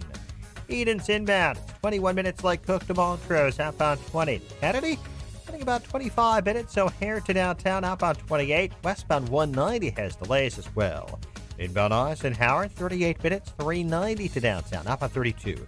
Stevenson, already 54 minutes, 355 to Lakeshore Drive. Ryan, 25 minutes, 95th to downtown. I-57, Bishopport, both 18 minutes. I-80 to the merge. Northbound Tri-State, it's gummed up from the Reagan Tollway to the Bensonville Bridge. Eastbound Reagan Tollway, just a bit congested around the Tri-State.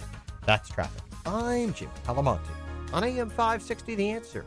Chicago's Morning Answer continues next. Your official Chicagoland weather forecast. In our 1-hour heating and air conditioning weather center, we're seeing sunny and beautiful conditions. High 81, clear and 62 overnight, 59 at O'Hare. Next news at 7. Chicago's Morning Answer with Dan and Amy continues next on AM 560, The Answer. Experience the many restaurants of Seven Bridges on the evening of August 8th at the Golf Club in Woodridge, Illinois. Aside from great tastings and treats, Sample Seven Bridges will have prize drawings and DJ entertainment throughout the evening. Visit chambers630.com to register. When you've got questions, he always has an answer. It's Sean Hannity this afternoon at 2, right before Joe Walsh at 5 on AM 560, The Answer.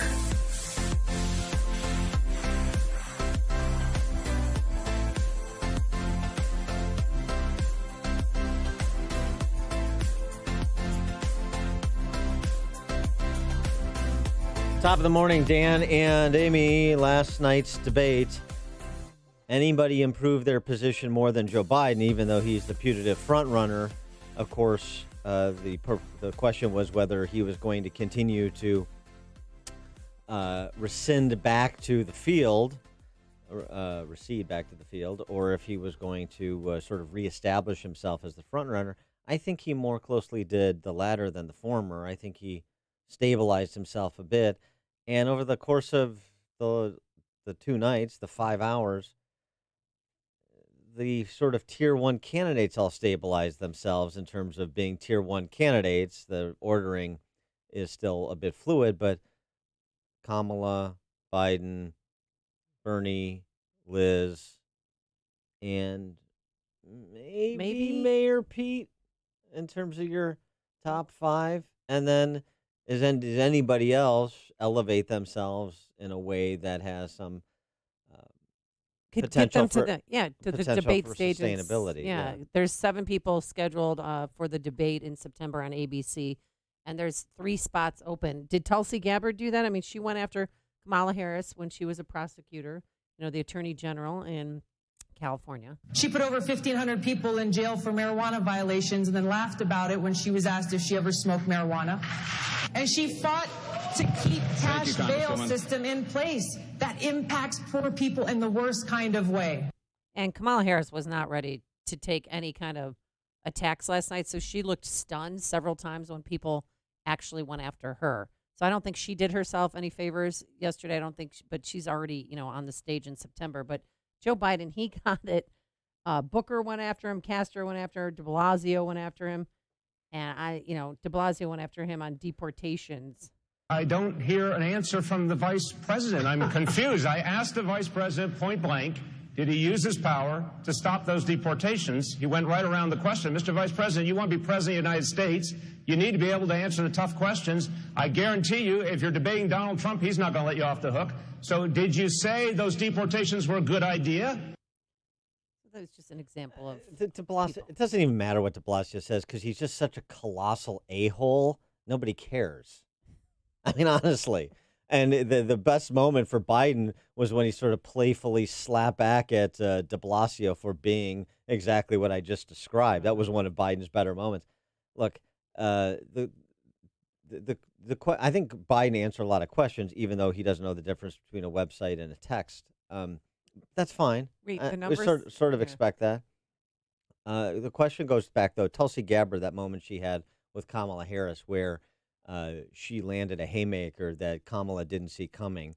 And is that enough to take her to the next level? Is that plus her military service enough to take her to a competitive position in those first couple of states, Iowa and New Hampshire? For more on the topic and an answer to that question, we're pleased to be joined by Kurt Mills, who's the Washington editor of Spectator USA and a contributor to the National Interest. He has a piece on the topic. When will Tulsi Gabbard become a Republican? Well, that's a little bit aggressive. Kurt, thanks for joining us. Appreciate it. Well, we have to be nothing if not provocative. That's very, very true, especially your headline Morning. writers. Thank you for having me. Yes, exactly. Yes. All right, so give us the case to Red Rover, Tulsi Gabbard over. Well, let me first say about the debate last night that I thought Harris had become this sort of new Marco Rubio, where there was a lot of less sound, but not so much noise, right? She had all these rehearsed lines, and she seemed very, very caged in that she was actually being attacked as a sort of legitimate frontrunner, and I think that showed. Not exactly Floyd Mayweather when it comes to counterpunching Kamala Harris. No, and I thought that would. I mean, I agree with your analysis. Not answer your question, but I thought that Biden's in an interesting position. I mean, basically, imagine this candidate who is leading in statewide polls and nationwide polls. Imagine this candidate who's allegedly out of step with his party. Imagine this candidate who said stuff that is allegedly racist and offensive and is forced to constantly apologize about it. Imagine this candidate who would be the oldest nominee in his party's history. Imagine this candidate who would be the oldest president in American history. Am I describing Donald Trump in 2016 or am I describing Joe Biden in 2020? It seems like his lead coheres against all wisdom of the political class. Well, after the last 2 nights, do you think the Democrats are in a better or worse position to beat Donald Trump? My view generally is that if Biden is the nominee, he will be favored against the president. But the Democrats seem intent on savaging their most viable nominee. I have nothing to say positively about Biden one way or the other. My pure analysis is that Biden is moderate, established, famous, and he would basically present himself as a reasonable steward of a good economy, kind of stop the noise with Trump, et cetera, et cetera. But their debate structure, 25 candidates, seems to want to take Joe down. That all being said, 25 candidates is not a good way to beat one candidate, right? His opposition is unbelievably divided and not terribly impressive. Yeah, especially that latter point, and I got to say something on Joe Biden, the moderate. He's only I guess appears moderate in the context of being surrounded by Leninists on stage. The Joe Biden that's been in the Senate for 40 years and was Obama's vice president is not a moderate whatsoever, and he's really trying to, as best he can, brandish his leftist credentials while trying to stop just short of going into Comrade Bernie La La Land, where he knows he won't be able to come back in a general. Yeah, so I've written about this as well. You're right. I think there's no question that if Biden were the president, he would preside over one of the most leftward administrations in history. But his stick, his sales pitch, very much the Joe Biden of 30, 20 years ago, right? Like he's like sort of, come on, guys. Malarkey. Remember he used that, brought that middle word class back. Joe, just get this together.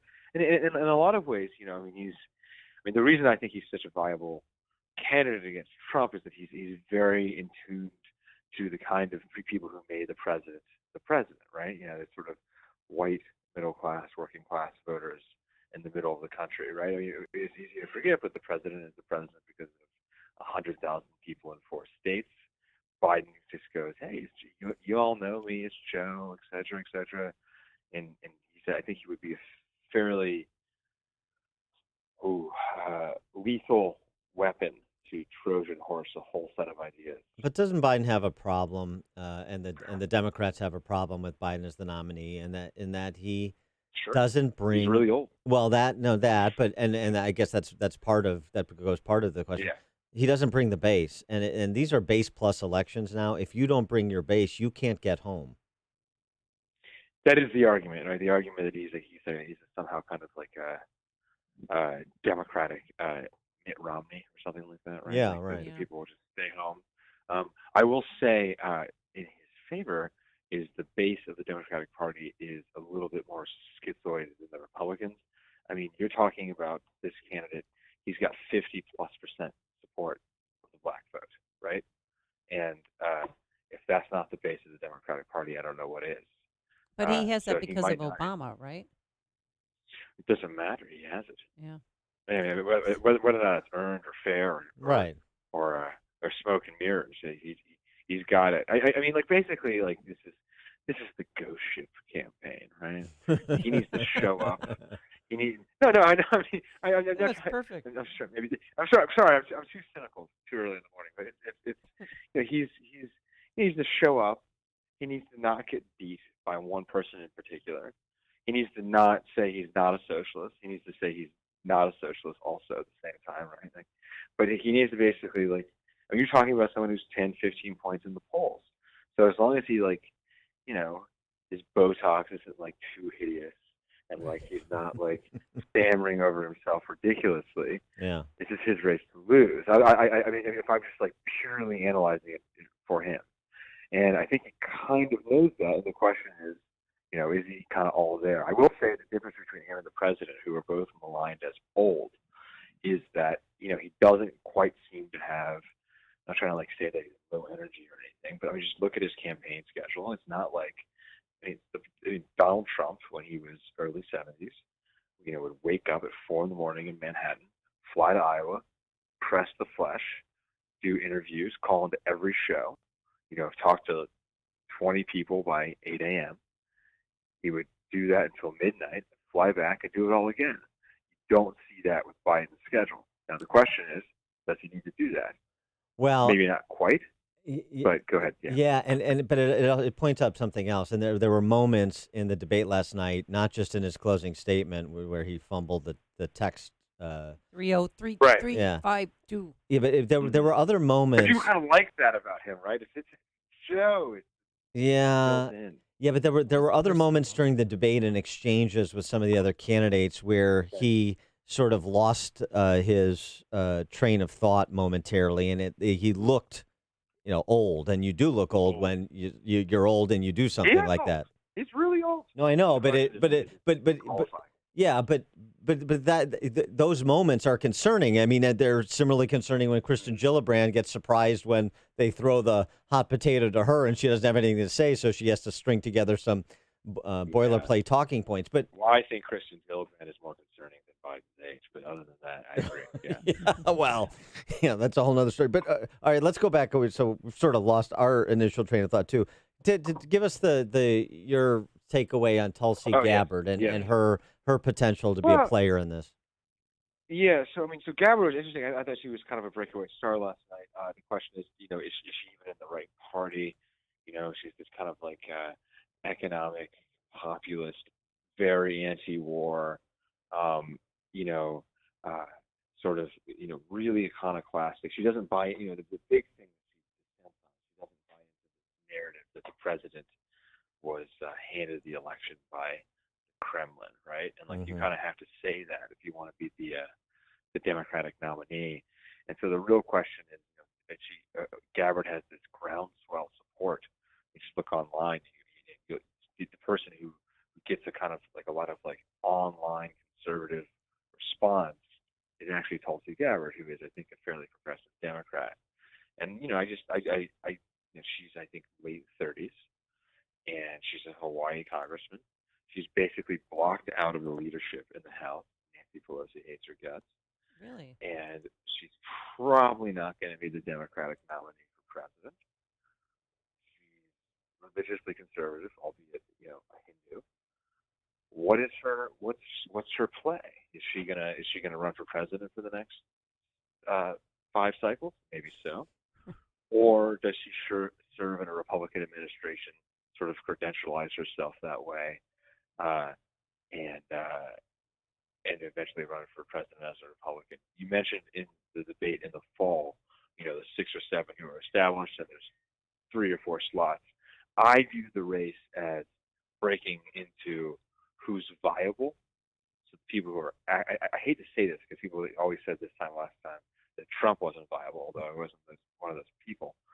But the people who are viable are basically, Biden, Harris, Buttigieg, maybe a Booker, maybe a Harris, maybe a Sanders.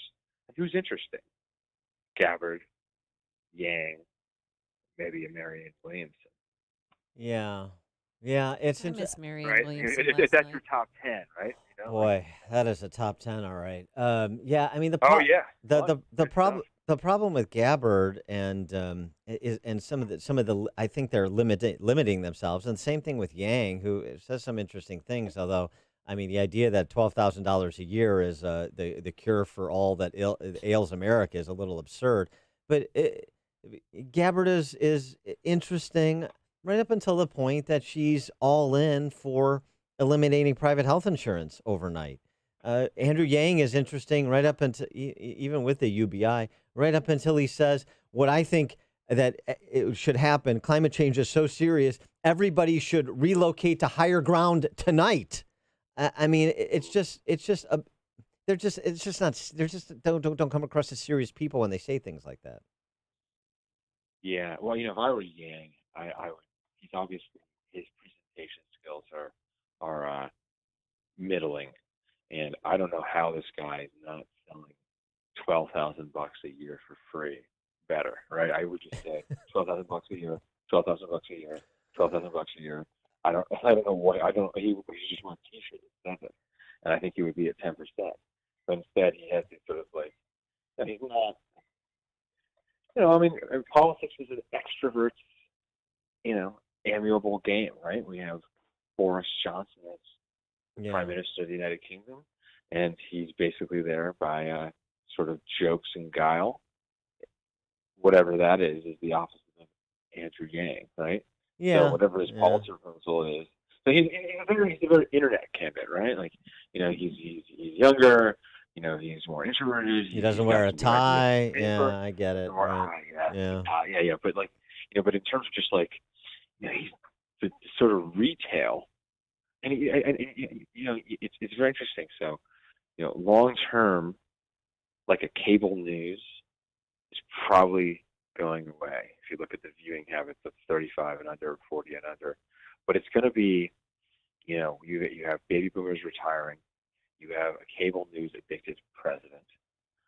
It's going to be like a supernova of influence, right? Like, it's actually, TV's never been more important, even though it's on like a slight decline.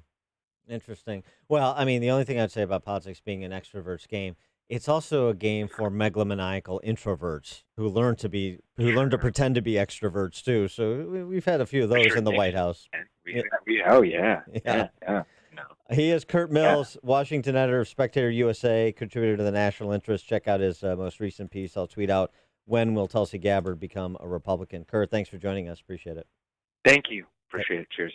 Take care. And he joined us on our turnkey.pro answer line.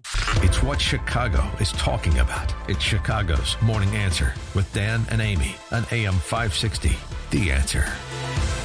The Lou Dobbs Financial Report is brought to you by Signature Bank, helping local businesses succeed. Visit signaturebank.bank for your commercial banking needs. I'm Lou Dobbs. Wages and benefits for American workers rose in the second quarter. Verizon Communications reporting earnings today, and Broadway mourns the passing of Broadway producer Hal Prince. Those stories next. This is your Stock Market Bulletin. I'm Bobby Richards. The CEO of an obscure $3 tech stock founded by the blue-collar son of a police officer has captured the attention of Donald Trump.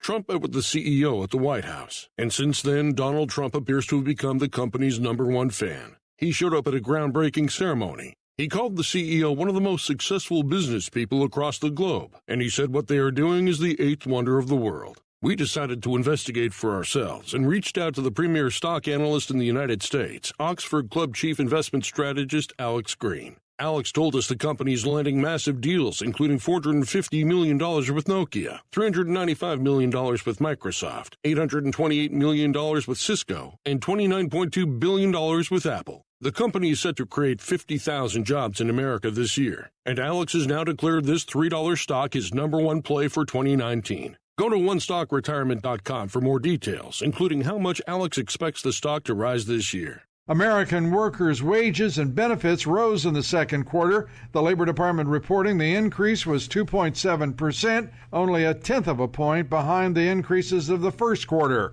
In Verizon Communications reporting its second quarter earnings, those earnings expected to be flat versus a year ago. And Broadway is mourning the passing of legendary producer Hal Prince at the age of 91.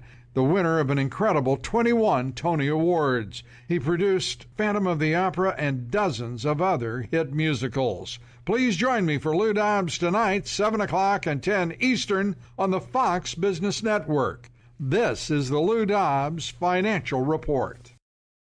You probably don't realize this, but between you and your employer, you've contributed as much as 12.4% of your earnings to Social Security, and you've been doing this since your very first paycheck as a kid. Add it up over 40 or 50 years, and it could make your 401k contributions look like chump change. But there's one big problem. Claiming your Social Security benefits is complicated, confusing, and riddled with trapdoors. Hi, this is Tom Fortino. According to PBS and Boston University professor Lawrence Kotlikoff, the Social Security Handbook has 2,278 separate rules governing its benefits, and it has thousands upon thousands of explanations of those rules. Talk about a user's nightmare. Learn how you can help get what's yours. The answers are in our new reports on maximizing your Social Security benefit. It includes little-known strategies that could earn you tens of thousands of dollars more, even as much as $100,000 over your lifetime. This could be a game changer. Call right now to receive this information. 630-519-4742. That's 630-519-4742. Investment advisory services offered through Retirement Wealth Advisors, Inc. There's an urgent need for first responders right now and right here in the Chicagoland area. Start a new, meaningful career, providing a valuable life-saving service, and make a difference by helping others. Get your EMT training and certification from Elite Ambulance at emtnow.org. Experience a new and rewarding career as a professional emergency medical technician with training and certification at emtnow.org. Sign up today for first responder EMT courses with Elite Ambulance courses. They make it easy easy with day and evening classes starting soon. Offered at multiple locations: Elgin, Hickory Hills, Naperville, Orland Park, and Schiller Park. Take the first step and become a qualified EMT, emergency medical technician. The second step, a more advanced paramedic. And third step, firefighter. Log on to emtnow.org for complete details and EMT training courses starting soon. Sign up now before classes fill up. Start your new career making a difference as a first responder. Go to emtnow.org. That's emtnow.org. WIND, Chicago. 10 candidates, one goal. I'm Dave Anthony, Fox News. The first thing that I'm going to do when I'm president is I'm going to Clorox the Oval Office. We'll say together, adios to Donald Trump. The people in this room and the Democrats watching tonight are the last best hope for humanity on this planet. Kirsten Gillibrand, Julian Castro, Jay Inslee, all trying to get more support in the Democratic race for president, which is led by frontrunner Joe Biden, who came under attack often in the CNN debate over immigration policy and defending Obamacare. He said, as far as the Medicare for All approach... So this idea is a bunch of malarkey, what we're talking about here. Tulsi Gabbard took aim at Kamala Harris. There are too many examples to cite, but she put over 1,500 people in jail for marijuana violations and then laughed about it when she was asked if she ever smoked marijuana. At midnight, the president tweeted the Democrats on the stage the last two nights will not make America great or keep America great. And tonight, the president will hold a campaign rally in Cincinnati. Today, some Senate Republicans will back the president's budget deal he worked out with congressional leaders. Some won't. Fox's Rachel Sutherland live in Washington. Dave, the House passed budget compromise increases domestic and military spending and suspends the debt ceiling for 2 years. It's a bipartisan bill, but some Republicans plan to vote no, including Senator John Kennedy, on concerns about the deficit. For some, it may taste like pumpkin pie, but I'm not going to vote for it. Democrat Richard Blumenthal supports the measure. I think it is the only rational and reasonable proposal we have. If the bill passes the Senate, President Trump is expected to sign it. Dave. Rachel, it is believed that Osama bin Laden's son Hamza has been killed, and a U.S. official tells Fox the U.S. had a hand in his death, but not many details are out. Hamza bin Laden was seen as an emerging leader in al-Qaeda. This is Fox News. Sunshine, 59 degrees at 7:02 on AM 560. The Answer. Good morning. I'm Mike Scott. Chicago police say they are searching for the driver who crashed into a Panda Express restaurant near Midway Airport on the southwest side. Suspect slammed into the restaurant early this morning, trying to make a right turn at 65th and Cicero. The driver ran off after the incident. Bail denied for an Illinois man accused of stabbing his mother to death with a sword. Police Chief Frank Kaminsky talked about how Judith Krysteniak was killed. Judith died as a result of multiple stab wounds to her chest. We believe that the death occurred sometime on Sunday evening. David Krysteniak of Park Ridge is charged with the murder of his mother. Son has a history of mental issues. Cook County judge is refusing to reconsider his decision to appoint a special prosecutor in the case against Jesse Smollett. The actor's attorney is Tina Glandian.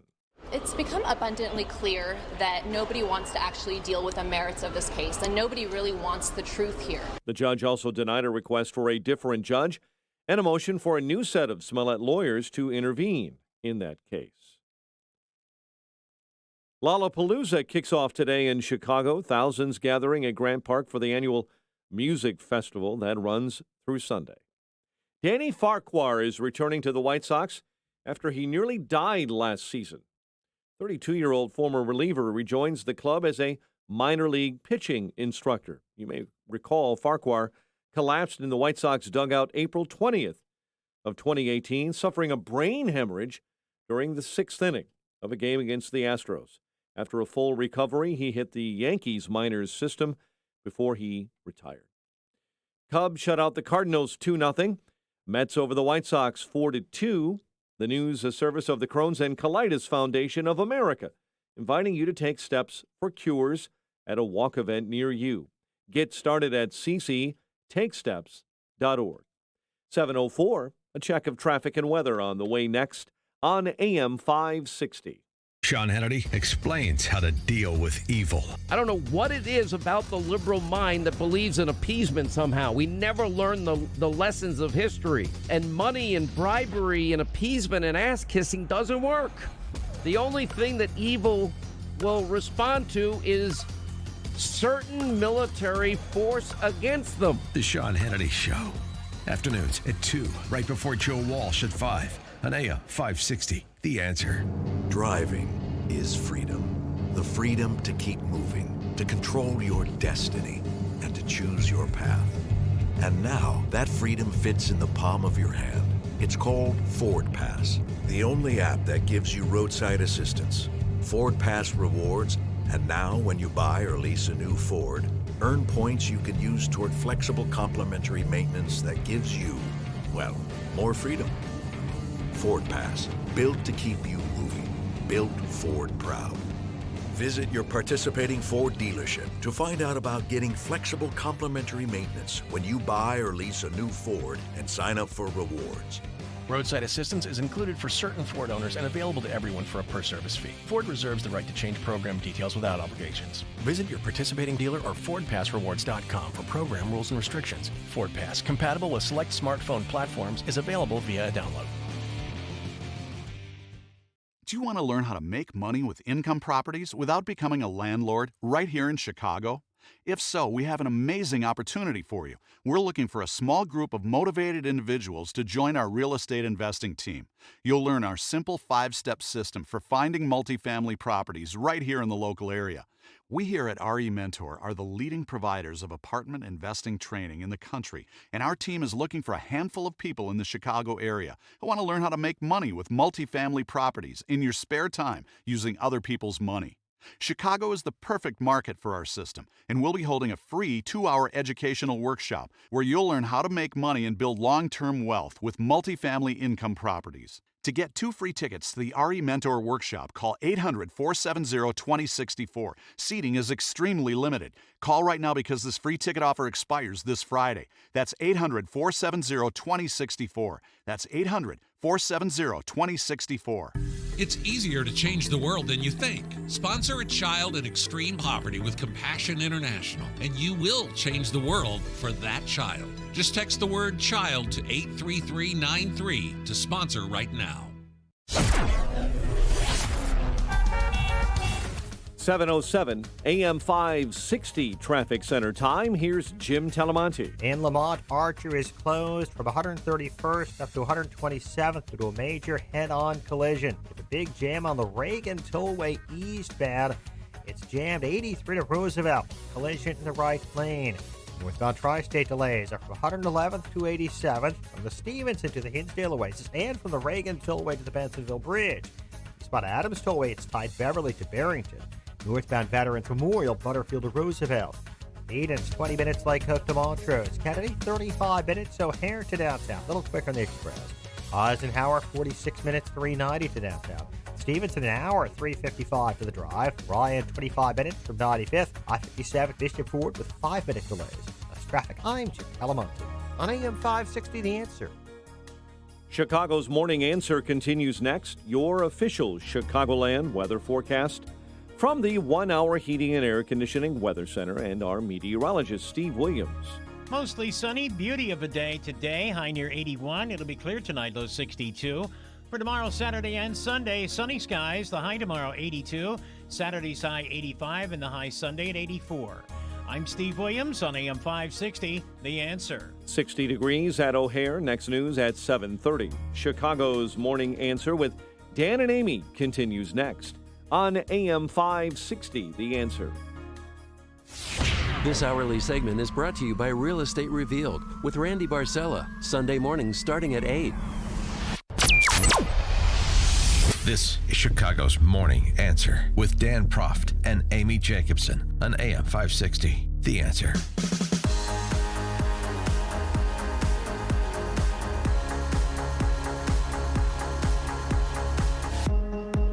Top of the morning, Dan and Amy. After 2 days and 5 hours of prattling on by 20 socialists, maybe with the exception of John Delaney, maybe, barely.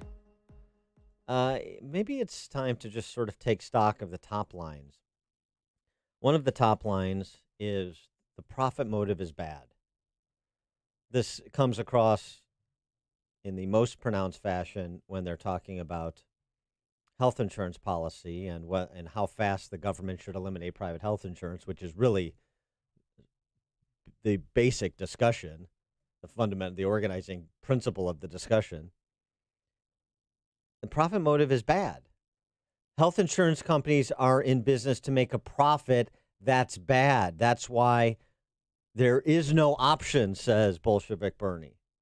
That was the discussion yesterday as well. That's why Biden's plan, the hybrid plan to have a public option but let you keep your private insurance, that is why it's illegitimate, because health insurance companies are in business to make money. That is evil. And, of course, there's no framing question by any of the moderators. I mean, what do you expect from those three, even Jake Tapper? But it would be nice to pull back a little bit and ask, wait a second.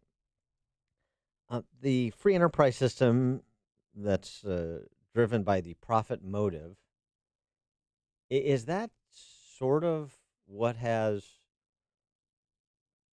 provided America to be the most innovative and wealthy nation the world has ever seen?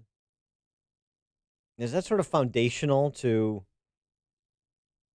the interest that most people around the world have in coming to America, in addition to its objective status when it comes to innovation and wealth?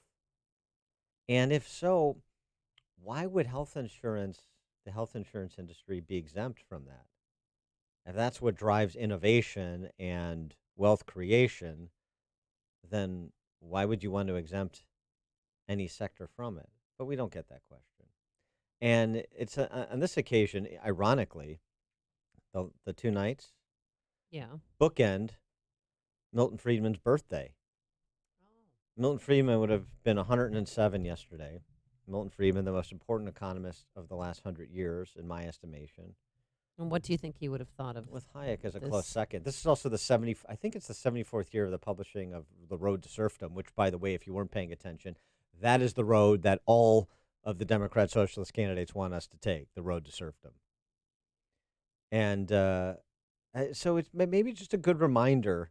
Back in the day when we actually had even left-wing talk show hosts like Phil Donahue try to have serious texture conversations with public intellectuals like Milton Friedman, that we used to do that in this country. Not anymore. I know we don't do that anymore. We used to do it, though. And Milton Friedman made many appearances on Phil Donahue's show. And this was perhaps the most memorable back and forth between the two. It's just a couple of minutes. But, man, it's 40 years old, but it couldn't be more timely today. When you see around the globe the maldistribution of wealth, the desperate plight of millions of people in underdeveloped countries, when you see so few haves and so many have-nots, when you see the greed and the concentration of power within, did you ever have a moment of doubt about capitalism and whether greed's a good idea to run on? Well, first of all, tell me, is there some society you know that doesn't run on greed? You think Russia doesn't run on greed? You think China doesn't run on greed? What is greed? Of course, none of us are greedy. It's only the other fellow who's greedy. The world runs on individuals pursuing their separate interests. The great achievements of civilization have not come from government bureaus. Einstein didn't construct his theory under order from a bureaucrat. Henry Ford didn't revolutionize the automobile industry that way. In the only cases in which the masses have escaped from the kind of grinding poverty you're talking about, the only cases in recorded history are where they have had capitalism and largely free trade. If you want to know where the masses are worst off, it's exactly in the kinds of societies that depart from that. So that the record of history is absolutely crystal clear, that there is no alternative way so far discovered of improving the lot of the ordinary people that can hold a candle to the productive activities that are unleashed by a free enterprise system. But it seems to reward not virtue as much as ability to manipulate the system. And what does reward virtue? You think a communist commissar rewards virtue? You think a Hitler rewards virtue? You think, excuse me, if you'll pardon me, do you think American presidents reward virtue? Do they choose their appointees on the basis of the virtue of the people appointed or on the basis of their political clout? Is it really true that political self-interest is nobler somehow than economic self-interest? You know, I think you're taking a lot of things for granted. And just tell me where in the world you find these angels who are going to organize society for us. Well, I don't even trust you to do that. So tell me that those 20 candidates you saw on stage, and President Trump for that matter, tell me that they're not motivated by what they would call others, what they would say in others is greed. To Friedman's point, political self-interest is more noble, more virtuous than economic self-interest? Is it? You trust them to organize your lives for you, those angels you saw on stage on Wednesday and Thursday night. And what is the record of history, as Friedman points out? The other thing I love about Friedman, because he was intellectually curious, as all great intellects are, no system has been devised yet that can hold a candle to capitalism. He's open-minded on the topic. Make the case. Present the system. Offer a case study. What do you got?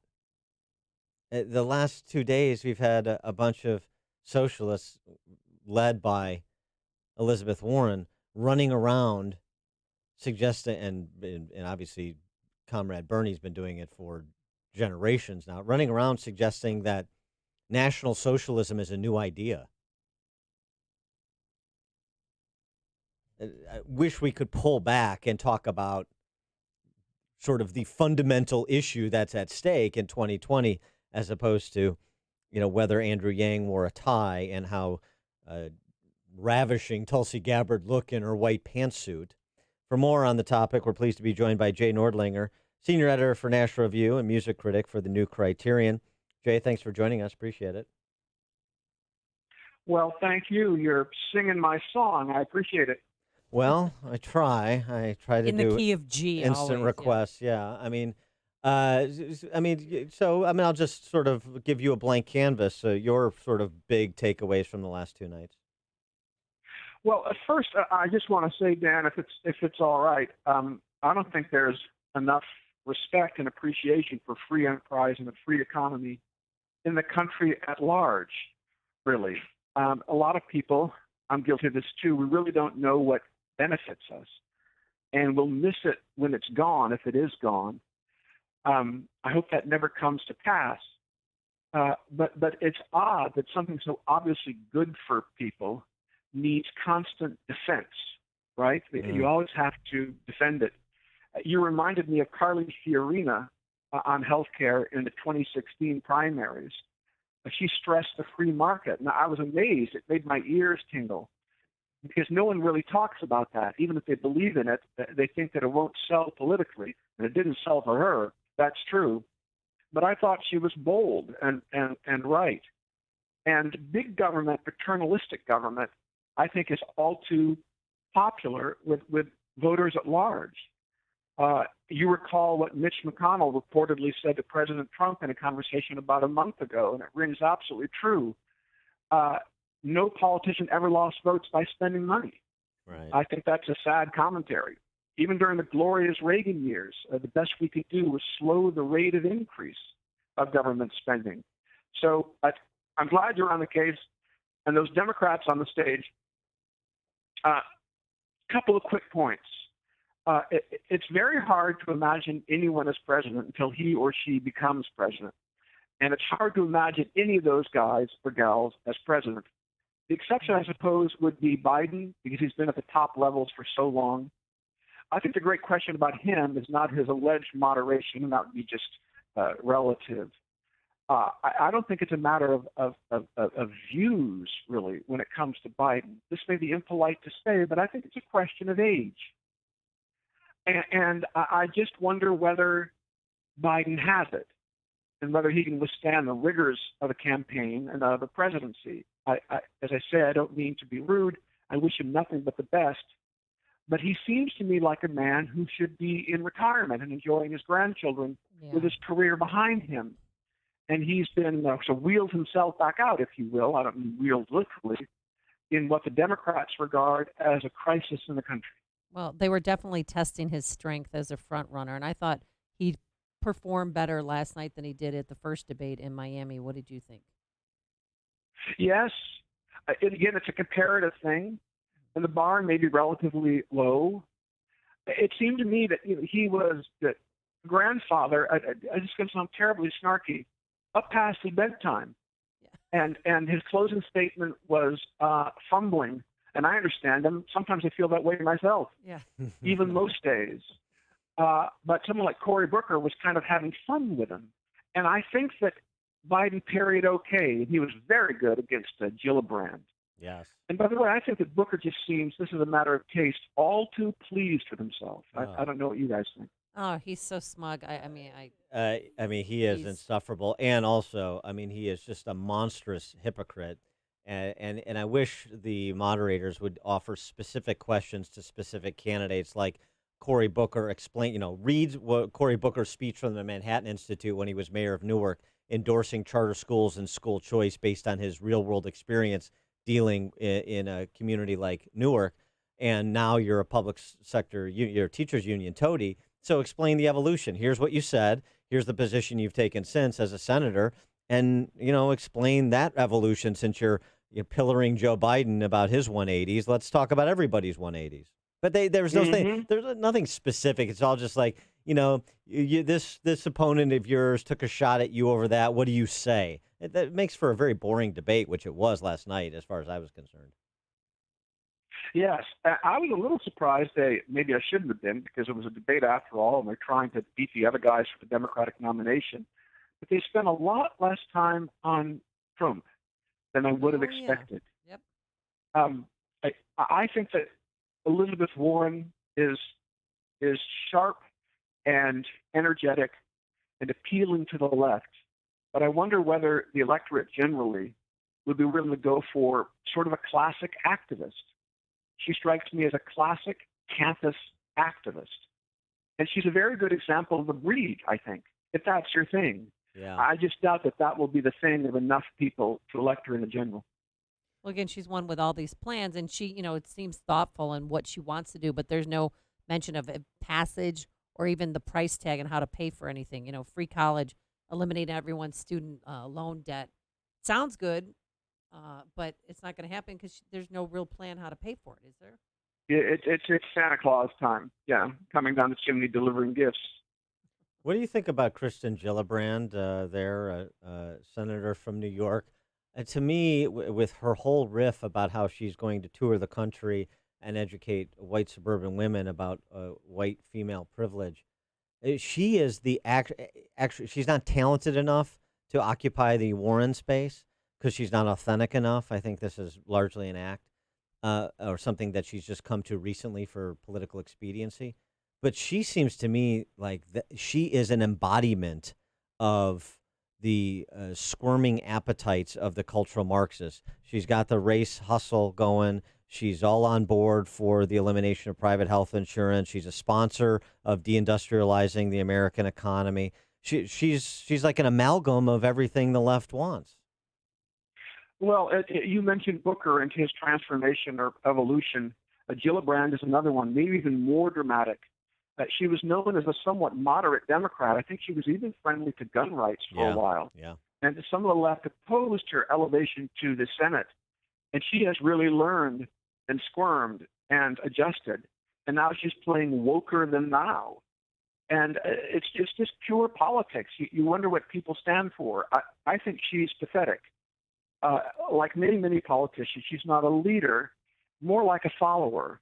And they say, oh, the people are here, the juice or the energy of the party is here. This happens in both parties, by the way.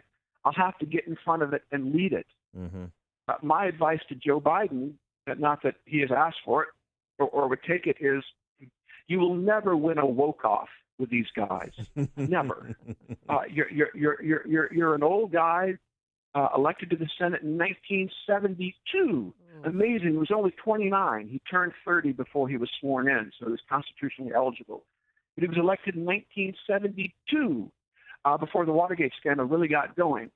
And I think that Biden should simply appeal to the sensible middle, if there is one, to sort of meat and potatoes, old-fashioned liberalism of the Democratic Party. That may not be enough to win the Democratic nomination, but it may be a little like in the Democratic Party, the 1920 Warren Harding campaign and what he called normalcy. Right. And there may be an appetite in the Democratic Party for so-called normalcy. But I don't mean to be in love with my own line, but I'll repeat it. He can't win a woke-off with these folks. He really can't. He'll come off looking like Gillibrand, just pathetic. I think it's natural to Harris, natural to Warren maybe, and some of the other lefties, and de Blasio, who's a real Marxist, but it's just not natural to him. Yeah. And he ought to eschew it and say, this is who I am, take it or leave it.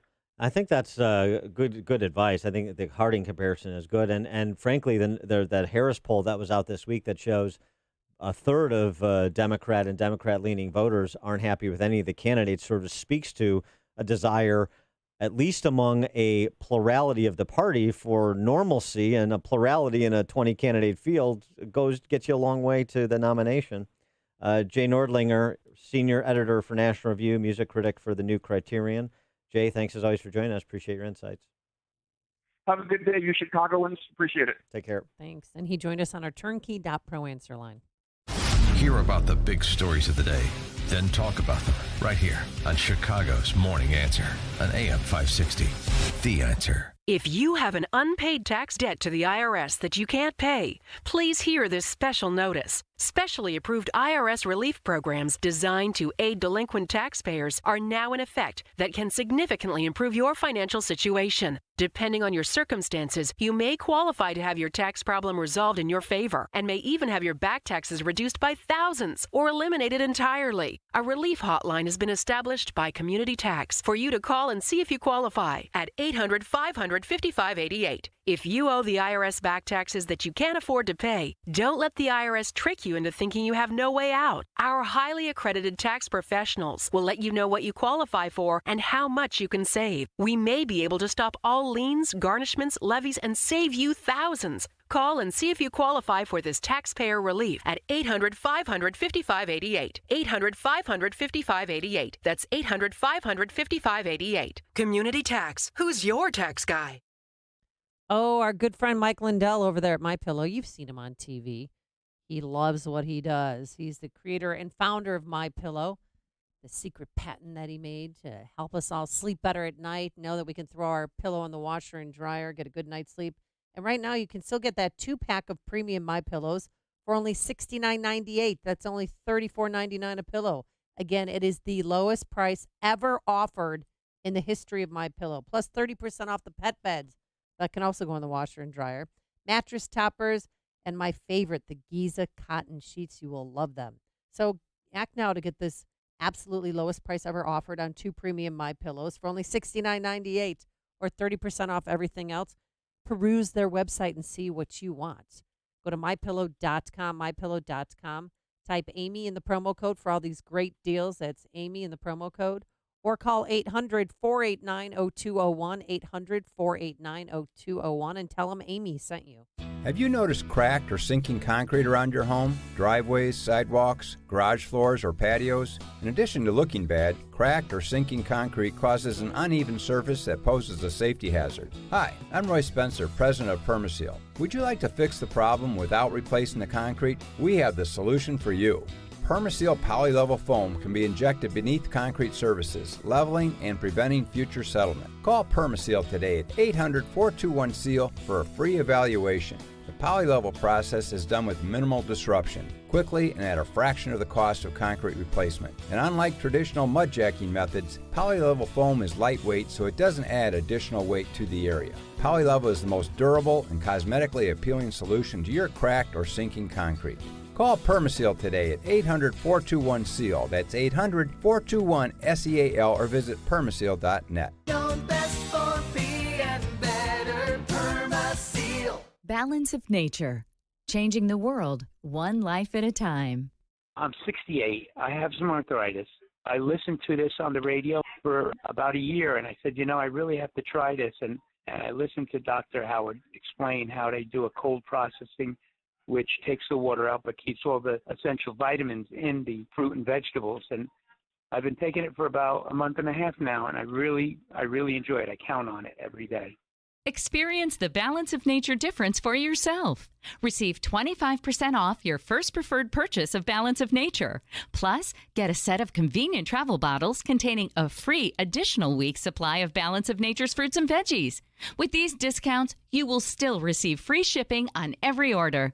This limited time offer will only be available until the end of the week, so don't wait. Call 800-2468-751 or go to balanceofnature.com and use discount code Chicago. AM 560, The Answer. Dan and Amy, so another... It's all about Clorox and Kool-Aid. Well, yeah, and this moment between Cory Booker and Biden, where Cory Booker's the young hotshot, he thinks. Oh, it was painful to watch. Number one, the bill he talks about is a bill that in our administration we passed. We passed that bill that you added on to. That's the bill, in fact, you passed. And the fact of the matter is, secondly, that there was nothing done for the entire 8 years he was mayor. There was nothing done to deal with the police department that was corrupt. Why did you announce on the first day a zero-tolerance policy of stop and frisk and hire Rudy Giuliani's guy in 2007 when I was trying to get rid of the crack cocaine? Mr. Vice President, there's a saying in my community, you're dipping into the Kool-Aid and you don't even know the flavor. So funny. Oh, yeah. Kool-Aid, oh, yeah. Yeah, and let me tell you something. You're dipping into the Kool-Aid and you don't even know the flavor is not a saying in Cory Booker's community unless he's referring to his community being Palo Alto. I mean, be less hip. Oh, no. Oh, no. Oh, no. Oh, no. Oh, no. Oh, yeah. Yeah. Okay, can I ask everyone to please stop saying, oh, no, in this courtroom? Because the Kool-Aid guy's going to keep showing up. Thank you. That would have livened up the debate had the Kool-Aid guy broke through the wall.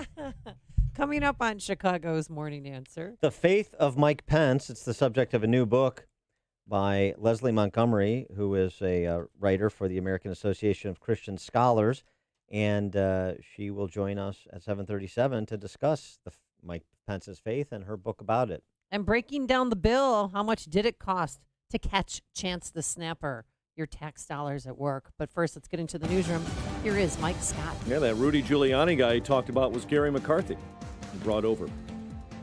59 degrees, blue skies and sunshine, and will stay that way all day.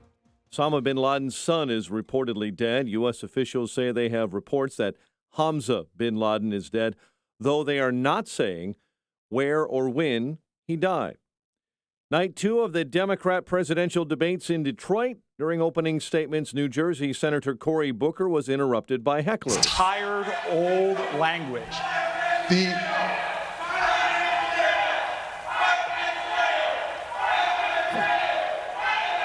Hawaii Congressman Tulsi Gabbard touted her own military I've record. served as a soldier for over 16 years. Deployed twice to the Middle East and serve in Congress now for almost 7 years. During Wednesday's debate, former Vice President Joe Biden says he was wrong about his support for the Iraq War. I did make a bad judgment trusting the president saying he was only doing this to get inspectors in and get the UN to agree to put inspectors in. From the moment shock and awe started, from that moment, I was opposed to the effort and I was outspoken. Biden blamed the Bush administration for giving lawmakers bad intelligence. At least one person is dead after a massive gas explosion in Lincoln County, Kentucky. 7 are recovering from minor injuries after a naval jet crashed in Death Valley. It's in the area called Star Wars Canyon. Still no word on what happened to the pilot.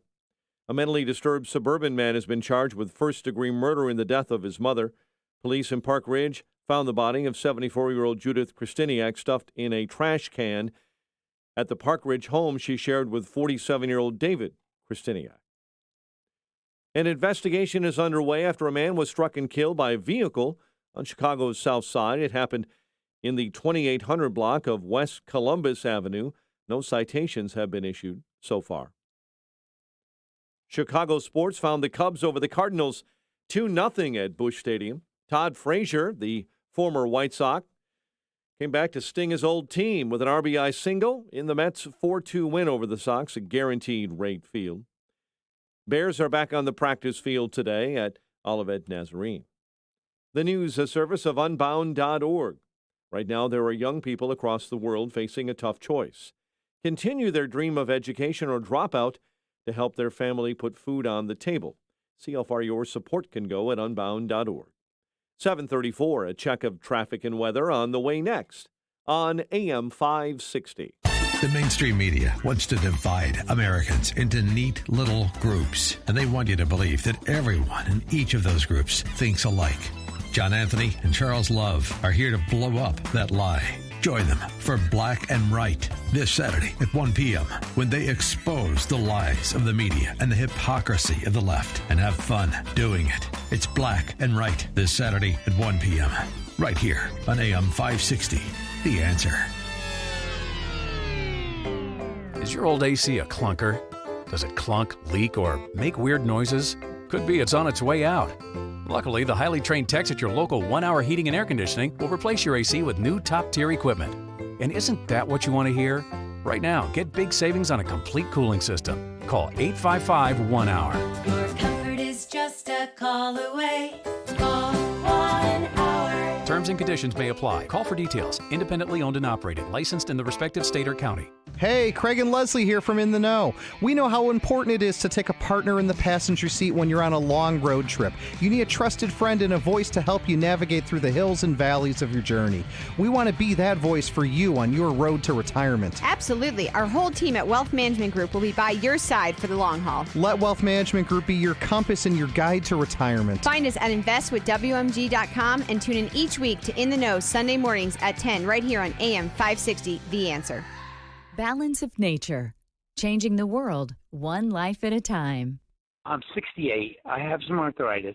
I listened to this on the radio for about a year, and I said, I really have to try this. And I listened to Dr. Howard explain how they do a cold processing, which takes the water out but keeps all the essential vitamins in the fruit and vegetables. And I've been taking it for about a month and a half now, and I really enjoy it. I count on it every day. Experience the Balance of Nature difference for yourself. Receive 25% off your first preferred purchase of Balance of Nature. Plus, get a set of convenient travel bottles containing a free additional week's supply of Balance of Nature's fruits and veggies. With these discounts, you will still receive free shipping on every order. This limited time offer will only be available until the end of the week, so don't wait. Call 800-2468-751 or go to balanceofnature.com and use discount code CHICAGO. Blue Emu supports healthy muscles and joints. Blue Emu works fast and you won't stink.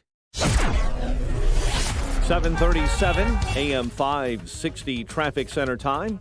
Here's Jim Talamonte. In Lamont, Archer remains closed from 131st up to 127th to a head-on crash at Archer and Asbury Road. We're seeing delays on the southbound Tri-State Tollway 137 to Deerfield Road. Northbound, it's heavy 111th to 87th from the Stevenson to the Hinsdale Oasis and the Reagan Tollway to the Bensonville Bridge. Eastbound Adams Tollway delays are Beverly to Barrington, Reagan Tollway Highland to Roosevelt, and the northbound Veterans Memorial from Boughton to Roosevelt. The Kennedy, 32 minutes O'Hare to downtown. It's heavier in the express now. Eisenhower, 45 minutes, 390 to downtown, 30 from Manheim. Stevenson, an hour, 3:55 for Lakeshore Drive. The Ryan, 27 minutes from 95th to downtown. That's traffic. I'm Jim Talamonte on AM 560, The Answer. Chicago's Morning Answer continues next. Your official Chicagoland weather forecast from the 1 Hour Heating and Air Conditioning Weather Center. Sunny, beautiful, high 81 today, clear and 62 overnight. Currently in Chicago, we have blue skies and sunshine, 61 degrees. Your next news is at 8, and Chicago's Morning Answer with Dan and Amy continues next on AM 560, The Answer. This hourly segment is brought to you by Secure Retirement Radio with host Raj Shah. Sunday mornings at 7 on AM 560, The Answer. Only the biggest stories, only the biggest guests, and only the biggest opinions. This is AM 560, The Answer. Good morning, Dan and Amy, and talked a little bit about Mike Pence in the news recently on the occasion of Tim Alberta's book, American Carnage, about the Trump administration, where he provides some detail, heretofore undisclosed, about how the Trump campaign reacted to the release of that Access Hollywood tape in the weeks before the 2016 election, the various opinions of various staff members. That President Trump was more concerned about what Mike Pence thought than Melania. He was more concerned about what Pence thought than anybody, because he knew if he lost Pence, then perhaps his candidacy was over.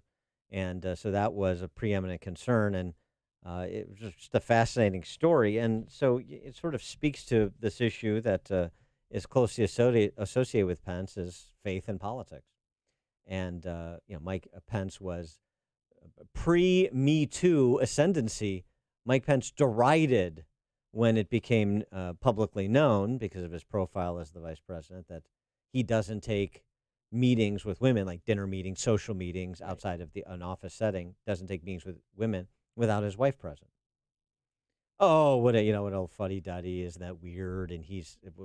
And no, that was the smartest thing he could have ever done. Well, and now Hollywood is changing sort of in the direction of Mike Pence when it comes to auditions and so forth. No longer in hotel rooms and casting couches. Yeah, I mean, it's really interesting. Sort of one of my questions, and perhaps this forthcoming book, The Faith of Mike Pence, will provide some insights on this. How much has Mike Pence's faith influenced Trump's policy choices and personnel choices when it comes to things like judicial appointments? For answers to those questions and others, we're pleased to be joined by Leslie Montgomery. She's Director of Publications, Managing Editor, and a staff writer for the American Association of Christian Counselors. She's also been a writer for Jim Dobson's Focus on the Family for a number of years. And her book, as I said, The Faith of Mike Pence. Leslie, thanks for joining us. Appreciate it. Well, thank you so much for having me. Nice to meet you guys. Good to meet you. And so what prompted you to write the book in the first place?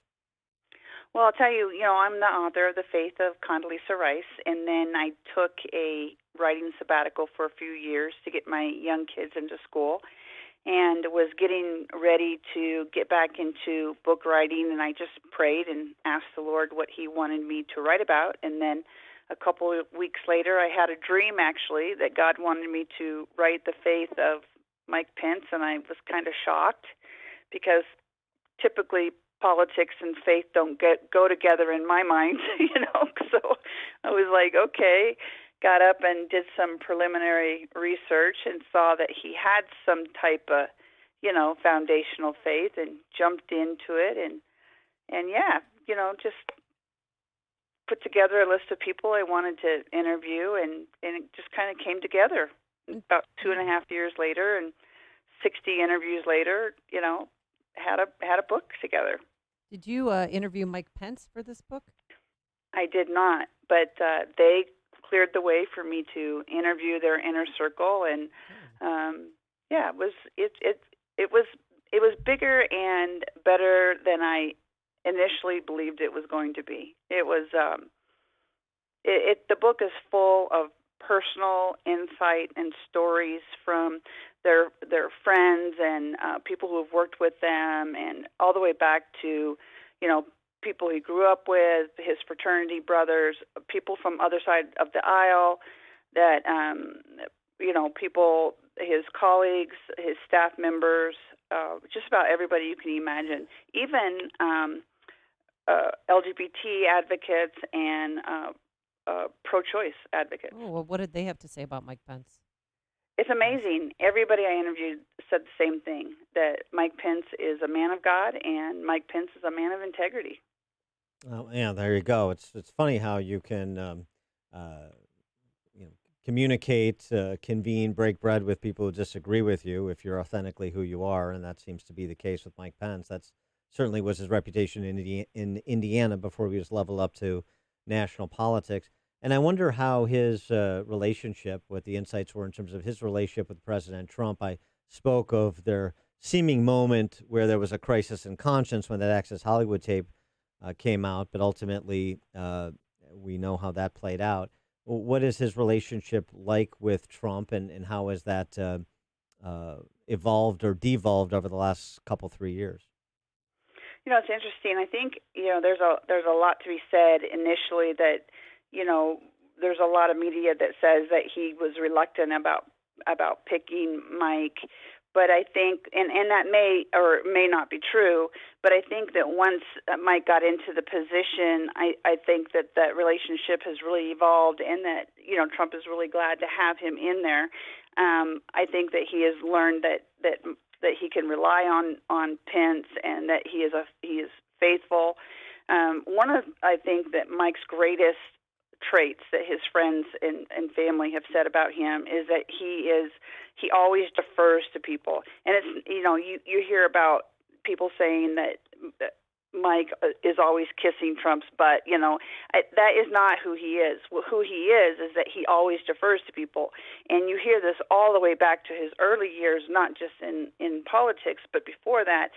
You know, his friends and his colleagues would say, he would get up in front of a crowd and he would say, now, I know y'all are going to send me thank you cards. Don't send them to me, send them to this person. Or, you know, don't send me thank you cards, send them to my wife.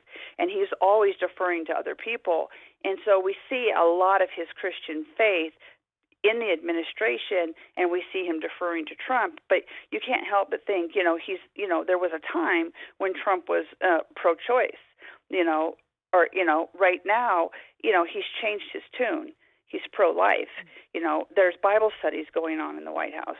There's an evidence of Pence's faith going on with Israel in the White House. None of that was going on with Trump long, you know, before Pence was in the White House. So, you know, but you hear him deferring and giving credit to Trump.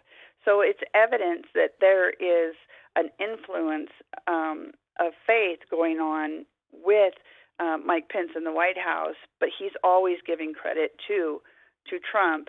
And so you see that going on, that you can't miss that God's moving there. Yeah. Now, was Pence always evangelical?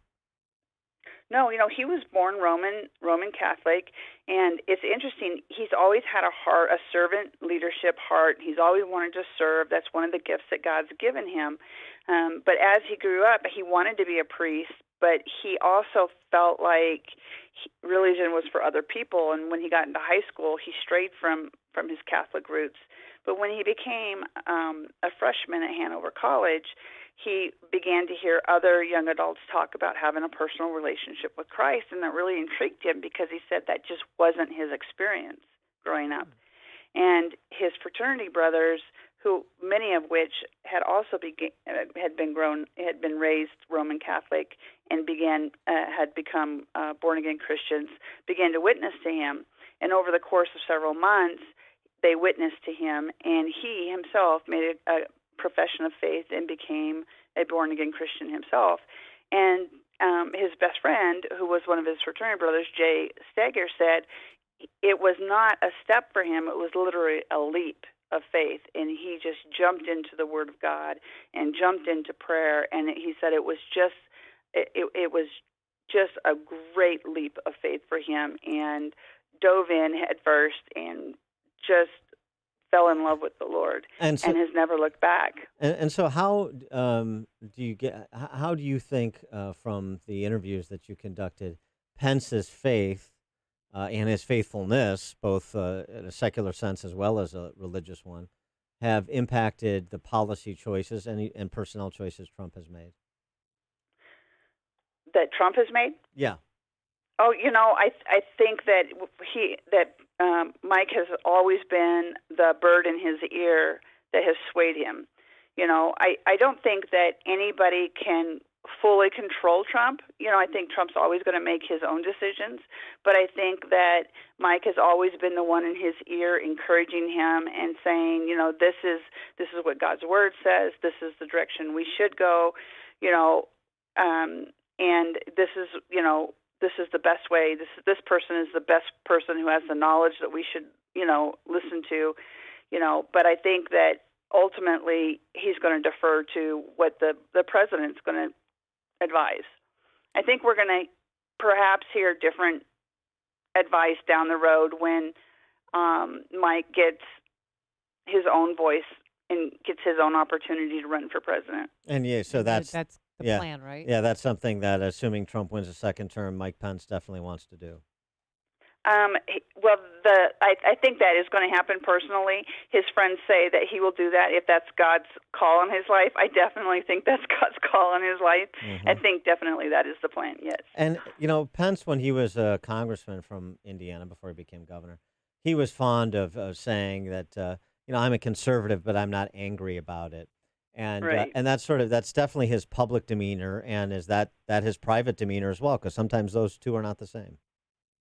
That's right. And it's really interesting. I mean, all the way back to when he was a radio host and he had the Mike Pence show, he was known to be able to have, Democrats on his show and be able to ask some heavy questions and some, conflicting questions and never be able to, get angry about it, never be able to start a fight.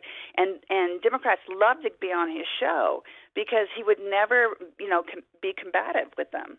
And they would come on and they would have some great discussions. And at the end, he'd say, well, we're just going to have to agree to disagree. And he's always been that way. Matter of fact, when he became a congressman, they would have people come and they would protest outside of his office, and he'd go out there and he would take them coffee and donuts. And when there's a story about one time the union was out there and he'd go out there and he took them coffee and donuts, and they said, why are you doing this? We're out here protesting.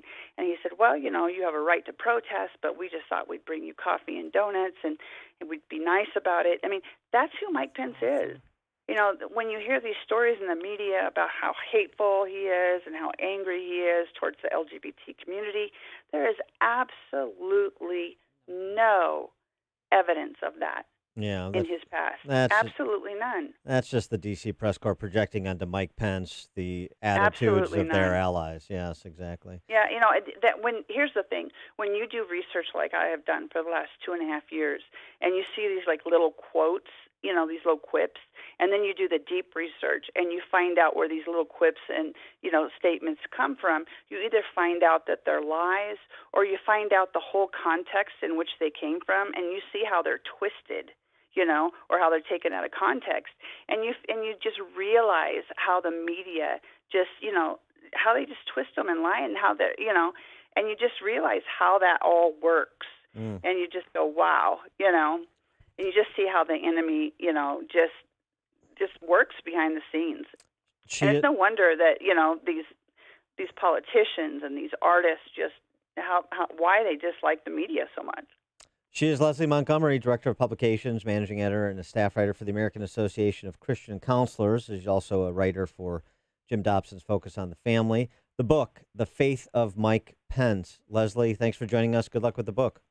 Thank you, Dan and Amy. Thank you for having me. Take care. Who knew? Mike Pence was a Fiji with Woody Harrelson at Hanover College. She joined us, by the way, on our turnkey.pro answer line. It's news, opinion, insight. This is Chicago's Morning Answer on AM 560. The Answer. Contemplating a change of school for your son or daughter? It's not too late to consider the outstanding education and preparation for life that St. John's Northwestern Military Academy offers. For 135 years, St. John's Northwestern has prepared teens for college within a safe, secure, and structured environment, free from distractions and optimal for learning. Not a school for troubled kids, St. John's Northwestern attracts teens from all walks of life who are capable of achieving more but just need the guidance to do it. St. John's Northwestern inspires personal growth through a commitment to academics, spiritual, and character development, athletics, and the arts, while providing a strong foundation essential for critical thinking and decision-making skills. St. John's Northwestern is located in the beautiful Lake Country region of southwest Wisconsin and within driving distance of Chicago. Visit their beautiful 110-acre campus during their open house, Friday, August 9th. Get more info at 1-800-SJ-CADET or online at sjnma.org. Leadership lives here. All right, we talk about it all the time. Balance of nature. People always come up to me. Do you really take that stuff? My sister Chrissy asked me, "Do you really? Are you taking it?" I said, "Yeah, I am." And so I gave her a week's supply to try it out for herself. Justin Kosick here. He's been taking it. How are you feeling, Justin? He's our technical producer. I just took it. I feel great. I really do. I feel more alive throughout the day. There's no low. I'm always going now. Oh, good. See, more energy. Dan, you should take some. It might help your golf game. You know who could use it is that Michael Bennett, that senator from Colorado. Oh, who? Oh, that guy? Yeah, Oh. the guy. I mean, I loved him on the Andy Griffith Show as Opie Taylor, but that guy is so low energy. Low, yes. But hey, back to if you want high energy, you should take Balance of Nature, 10 servings of 31 fruits and veggies. It's really just that easy and convenient. Admit it, you're not getting enough fruits and vegetables at all those summer barbecues, so this is the time to start doing something for yourself and take Balance of Nature. 25% off your first preferred purchase of Balance of Nature, free shipping, plus they're going to give you a convenient travel bottle that contains a free additional week's supply of Balance of Nature. Call 800-246-8751. That's 800-246-8751. Use discount code Chicago or go to balanceofnature.com. Discount code Chicago. Safety. It's so important at your industrial facility. You need to keep your personnel safe and meet OSHA requirements. One problem with your ladders, platforms, or safety guards, and you could be facing costly fines. Vans Industrial helps you meet OSHA standards to keep your employees safe. Hi, I'm Dave Van Camp, president of Vans Industrial. As a business owner, I realize the importance of keeping my employees safe, and I'm here to offer my expertise. Vans Industrial is a specialty contractor uniquely equipped to design, fabricate, and install safety equipment, including walkways, handrails, stairways, and machinery guards. Our Vans Industrial team can inspect existing systems, engineer solutions, fabricate quality goods, and install them with trained pros, all making a safer environment for your employees. Vans uses only the best and safest union-trained mechanics, insured at the highest level, to perform the job right. Call 833-VANS-IND. That's 833-VANS-IND. Or on the web at vansindustrial.com. If you have pain, listen up. Dennis Prager here. You don't need to live in pain. Let me repeat that. You don't have to live in pain. Chronic pain is the worst, whether it's from an accident or pain that just develops. So, Chicagoland, you're in luck. Dr. Ken Candido is one of the nation's most respected and successful pain doctors. He's been voted one of Chicago's best pain doctors several times. Bottom line, he's the pain doctor you need. Dr. Candido of Chicago Anesthesia and Pain Specialists will help you get off pain medication and all of its side effects. How? By finding the source of your chronic pain and fixing it. This is Ken Candido of Chicago Anesthesia Pain Specialists. Let's make you pain-free. Call Dr. Ken Candido and make an appointment with a cutting-edge, respected, and successful pain physician. Go to mypainchicago.com. That's mypainchicago.com. Thousands have been helped with their chronic pain, and you can be the next one. Get the phone number and all the info you need at mypainchicago.com. Hey,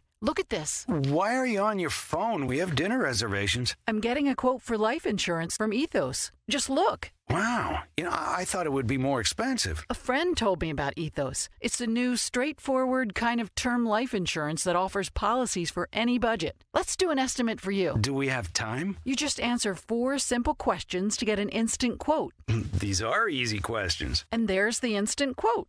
Seriously? That was really fast. I know, right? And the online application only takes about 10 minutes. No pushy agents. And in most cases, no medical exams. It's perfect for us. Can we apply right now? Why not? And after dinner, maybe we can celebrate. You know what? Ethos is perfect for us. Ethos is ethical term life insurance. Straightforward and super fast. Don't put it off. Go to ethoslife.com for a free instant quote now. ETHOSlife.com. That's ethoslife.com. Hey guys, Ken here from Income Store. I needed to take a minute just to brag on our almost 200 amazing employees. In 2009, we changed our tagline to "We can grow any business in any industry at any time." The world trusted us and helped us become a 5-time Inc. 5000 honoree. Our 200 employees have done 2 major things at the same time. We manage 1,800 money-making websites and over 260 e-commerce sites for our client partners across the globe. 34% of Americans visited one of these assets last year. But at the same time, these amazing employees have stopped their life every single week and recorded videos and podcasts of exactly how we grow these digital assets. If you're looking to figure out how we do it, just go to door number 1. It's free. You can study thousands of hours of material on how to grow your business. If you have money but no time, go to door number 2. It's a bit pricey, but our managed services are absolutely incredible. you got to check out incomestore.com. Our 200 employees are absolutely amazing. AM 560, The Answer. Coming up on Chicago's Morning Answer. This seems appropriate. 107th birthday of Milton Friedman yesterday, 75th anniversary of the publication of The Road to Serfdom this year, and 20 socialists running for president. We're going to have to talk about John Maynard Keynes, who is their economist of choice, many of them, I suspect. And we're going to do that with biographer and academic Robert Skidelsky at 8:08. But first, let's head straight into that newsroom. The one, the only, Mike Scott. Chicago police searching for the driver who crashed into a restaurant near Midway Airport. An update on the investigation into a teen killed in a Volo crash. Lollapalooza kicks off today at Grant Park.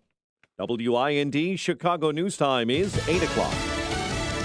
It was the front runner versus 9 rivals. I'm Dave Anthony, Fox News. The person that's enjoying this debate most right now is Donald Trump as we pit Democrats against each other. But Cory Booker was among those who got into it with Joe Biden, like Julian Castro, who wants to decriminalize illegal immigration. What we need are politicians that actually have some guts on this issue. I have guts enough to say his plan doesn't make sense. Biden also under the attack from Bill de Blasio and Kamala Harris at the CNN Democratic presidential debate for not supporting Medicare for all. Biden said it'll cost trillions. And I don't know what math you do in New York. I don't know what math you do in California, but I tell you, that's a lot of money, and there will be a deductible. The deductible will be out of your paycheck. Now, Harris also found herself under attack from Tulsi Gabbard. The people who suffered under your reign as prosecutor, you owe them an apology. Next month, the stage won't be so crowded. The third Democratic debate slated for September. The number of candidates expected to be smaller because requirements to get there are going to be much higher when it comes to polling and fundraising. Fox's Jill Nato. We don't have a lot of details, but it's believed Osama bin Laden's son, who like him was in Al-Qaeda,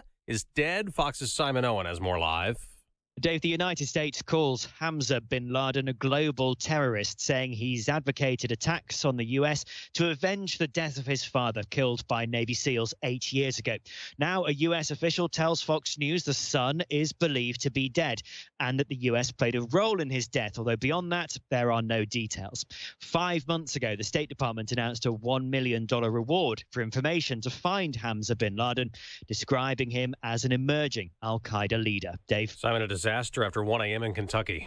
There were different reports that it may be a airplane crash or a train on fire. Instead, Dan Gilliam with Lincoln County Emergency Management says it was a natural gas explosion. At least one person's dead. This is Fox News.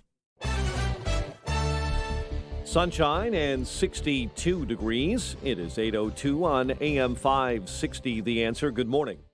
I'm Mike Scott. Chicago police are searching for the driver who crashed into a Panda Express restaurant near Midway Airport on the southwest side.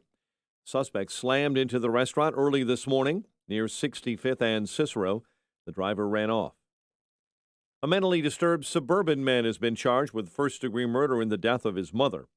Police in Park Ridge say they found the body of 74-year-old Judith Kristiniak stuffed inside a trash can in the home she shared with 47-year-old David Kristiniak. A Cook County judge is refusing to reconsider his decision to appoint a special prosecutor in the case against Jesse Smollett. It's become abundantly clear that nobody wants to actually deal with the merits of this case, and nobody really wants the truth here. The actor's attorney, Tina Glandian, federal judge in Chicago, is barring attorneys from divulging new evidence in the R. Kelly child pornography case, saying he doesn't want it tried in the media. Meantime, Kelly will go before a federal judge in Brooklyn later today. Overall crime in Chicago down this year. The police department touting the figures that say the city has seen a 9% drop in crime as compared to the same 7-month period last year. Cubs shut out the Cardinals 2-0 at Busch Stadium. Cubs make a splash at the trade deadline, acquiring Nick Castellanos from Detroit and sending catcher Martin Maldonado to the Astros for utility man Tony Kemp. Mets over the White Sox 4-2 at the rate. 8:03. It's time for the AM 560 Business Beat. From the Fox Business Network, here is Jenny Casola. From the Fox Business Network, Amazon is working on expanding its international business. The Economic Times says Amazon's in talks to buy more than a quarter of Reliance Industries, India's biggest retail chain. Health insurance company Cigna is more optimistic about this year. Its spring quarter earnings were better than expected. Yum Brands, the parent company of Taco Bell, Pizza Hut, and KFC, is reporting a stronger than expected spring quarter. Sales at all three chains improved. Though the Justice Department has approved T-Mobile's merger with Sprint, it's far from a done deal. A group of 13 state attorneys general is continuing with a lawsuit aimed at stopping the merger. The trial was supposed to happen in October. The states are now requesting it be delayed until December 9th or later. The Federal Reserve lowered short-term interest rates yesterday, but did not indicate more cuts are coming. With the Fox Business Report, I'm Ginny Cosola. Business is a service of Signature Bank, helping local businesses succeed. Visit signaturebank.bank for your commercial banking needs. A check of traffic and weather's on the way next on AM 560. There are people who tell me that I've changed. The Joe Walsh Show. Joe, you become a rhino. Joe, you're no longer a conservative. Joe, you're trying to get an MSNBC gig. Pre-Trump used to be where you stood on the issues determined whether you were a conservative or a rhino. Post-Trump, it's where you stand on Trump. I get that. I haven't changed. I haven't changed on any issue. I call it like I see it, period. The Joe Walsh Show. Weeknights, starting at 5, right before Larry Elder at 7 on AM 560. The Answer. Do you want to learn how to make money with income properties without becoming a landlord right here in Chicago? If so, we have an amazing opportunity for you. We're looking for a small group of motivated individuals to join our real estate investing team. You'll learn our simple 5-step system for finding multifamily properties right here in the local area. We here at RE Mentor are the leading providers of apartment investing training in the country, and our team is looking for a handful of people in the Chicago area who want to learn how to make money with multifamily properties in your spare time using other people's money. Chicago is the perfect market for our system, and we'll be holding a free 2-hour educational workshop where you'll learn how to make money and build long-term wealth with multifamily income properties. To get 2 free tickets to the RE Mentor Workshop, call 800-470-2064. Seating is extremely limited. Call right now because this free ticket offer expires this Friday. That's 800-470-2064. That's 800-470-2064. Driving is freedom. The freedom to keep moving, to control your destiny, and to choose your path. And now, that freedom fits in the palm of your hand. It's called Ford Pass, the only app that gives you roadside assistance, Ford Pass rewards, and now when you buy or lease a new Ford, earn points you can use toward flexible complimentary maintenance that gives you, well, more freedom. Ford Pass, built to keep you moving, built Ford proud. Visit your participating Ford dealership to find out about getting flexible complimentary maintenance when you buy or lease a new Ford and sign up for rewards.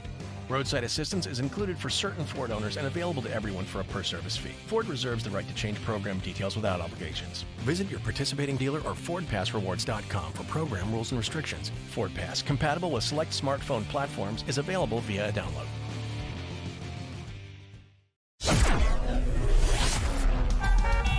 .807. Check the roads in the AM 560 Traffic Center with Jim Telemonti. Inbound Kennedy, delays start around Austin. It's 37 minutes O'Hare to downtown, 24 from Montrose, 25 on the Express, outbound 44 minutes to the airport. Edens, 19 minutes Lake Hook to Junction, outbound 32. Inbound Eisenhower, it's a 51-minute trip, 390 to downtown, 33 from Manheim, outbound 47 minutes, 390. Stevenson, an hour and 2 minutes, 355. Lakeshore Drive, outbound 42 minutes. Ryan, 32 minutes, 95 to downtown.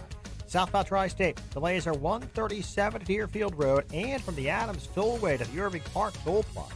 Northbound 111th to 87th, the Stevenson to the Hinsdale Oasis, and from the Reagan Tollway to the Bensonville Bridge. That's traffic. I'm Jim Talamonte. Chicago's Morning Answer continues next. Your official Chicagoland weather forecast from the 1-hour Heating and Air Conditioning Weather Center and meteorologist Steve Williams. Mostly sunny, beautiful day. High today 81. It'll be clear tonight, low 62. For tomorrow, Saturday and Sunday, sunshine through the period. The high tomorrow 82. Saturday's high 85 and the high Sunday 84. I'm Steve Williams on AM 560, The Answer. 66 now officially at O'Hare. Next news at 8:30. Chicago's Morning Answer with Dan and Amy continues next on AM 560, The Answer. This hourly segment is brought to you by Papa Nicholas Coffee. Papa Nicholas Coffee, a family tradition since 1897. This is Chicago's Morning Answer with Dan Proft and Amy Jacobson on AM 560. The Answer.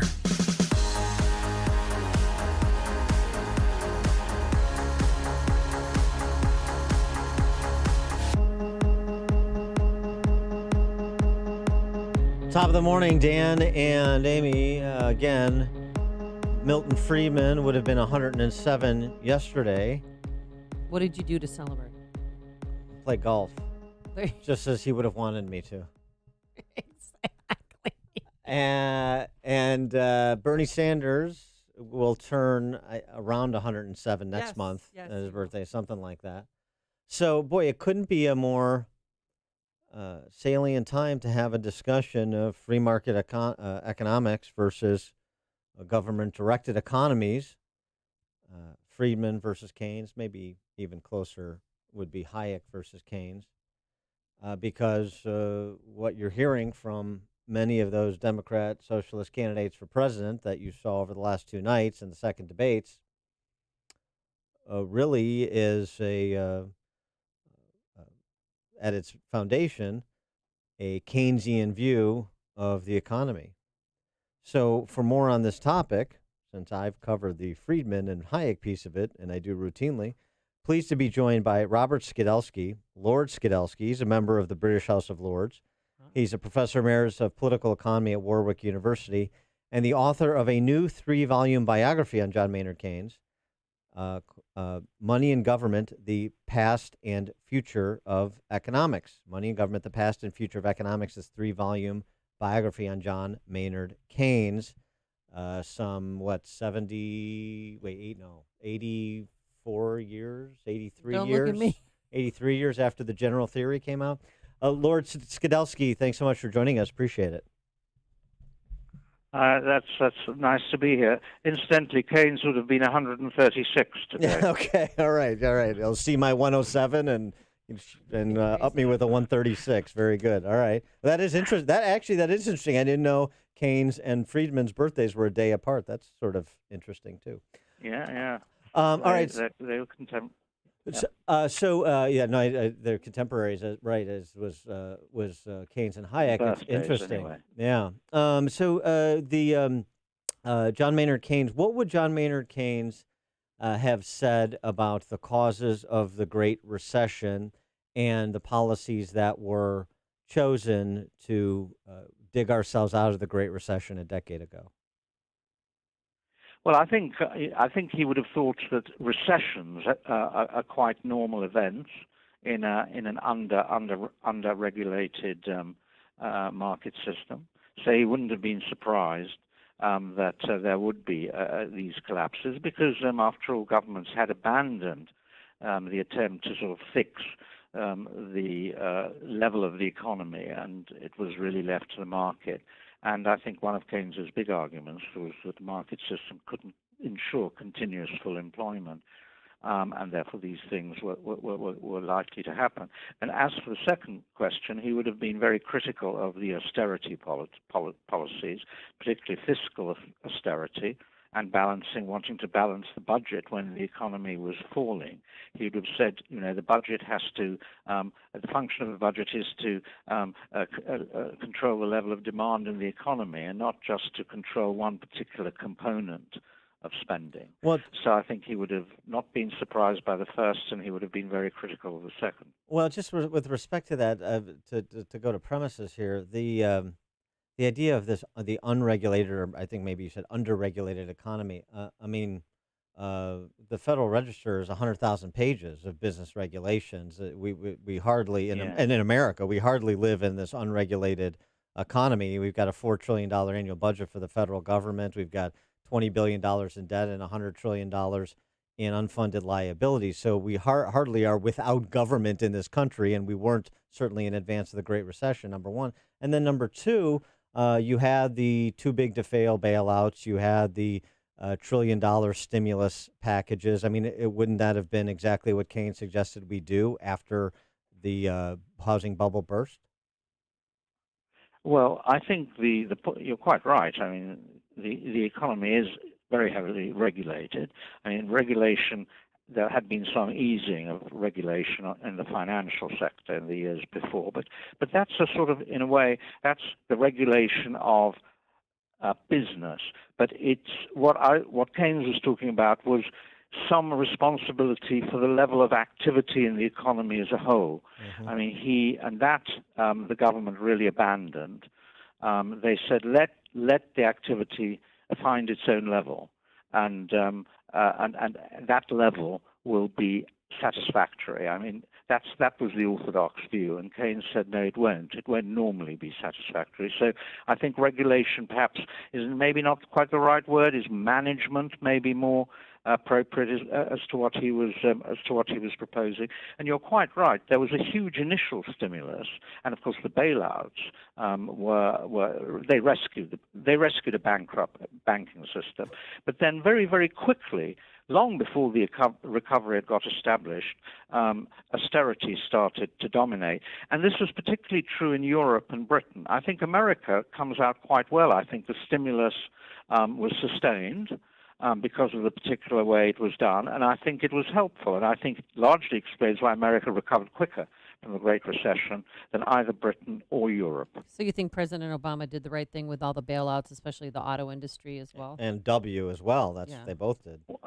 Yeah, well, you can argue about this. A Hayekian, follower of Friedrich Hayek, would have said, just let the banking system collapse, and it'll start again sooner or later in a leaner and healthier condition without this sort of terrific burden of rotten assets. Well, you could take that view, but I mean, what are you risking if you allow a banking system to collapse? Because remember, it wouldn't just have been American banking, because the European banks were heavily involved with the American banks.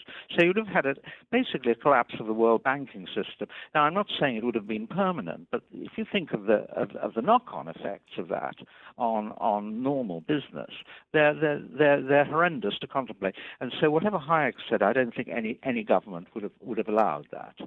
And no government did. And that meant you had bailouts. And when you have bailouts, you have an automatic increase in deficits, because it's the taxpayer who ultimately has to pay the cost of the bailout.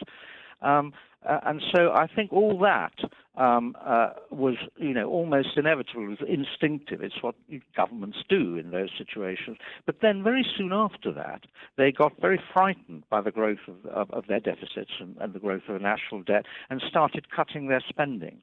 And if you cut spending when the economy is sliding, you add to the depression. You don't, in my view, produce a recovery.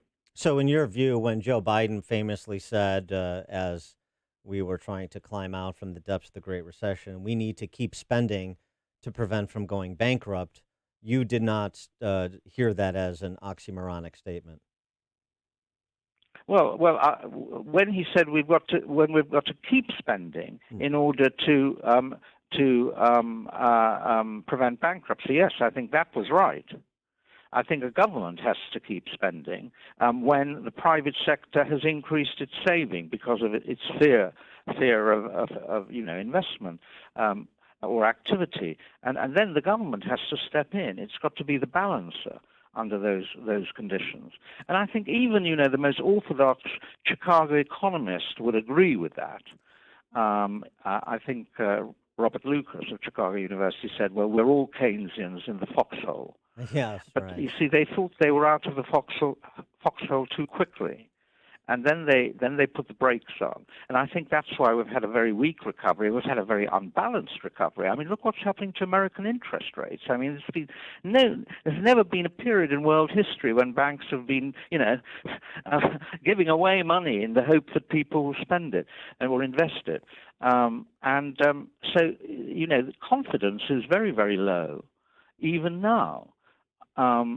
That just means the recovery has been very, very weak, fragile, and people are very uncertain about future prospects. I mean, what is your take then, and would be Keynes's take on the issue of moral hazards the government creates, as one would argue, including me being one, it was the case with lending policies that were government directed in the housing market prior to the crash in '08. Well, yeah, there is something in that. There is something in that. Of course, there is. I think a lot of loans went to people who actually couldn't be reasonably expected to pay back, and the people who made the loans were shielded from the consequences of their bad loans. I mean, I think there was an element in that, but I think that's been overplayed. The fact is, of course, that I don't know. I think you were building lots of houses for people who wouldn't have been able to afford them otherwise, and that was a good thing. I mean, what do you think? You know, I think we can argue about this. Was it moral hazard, or were people just quite greedy, and they thought they could that they wouldn't be personally held responsible for the consequences of their loans, making bad loans? I don't think people respond to the incentives they're presented with. I mean, I would suspect. Yeah, but sure. But I don't think it was something that I don't think.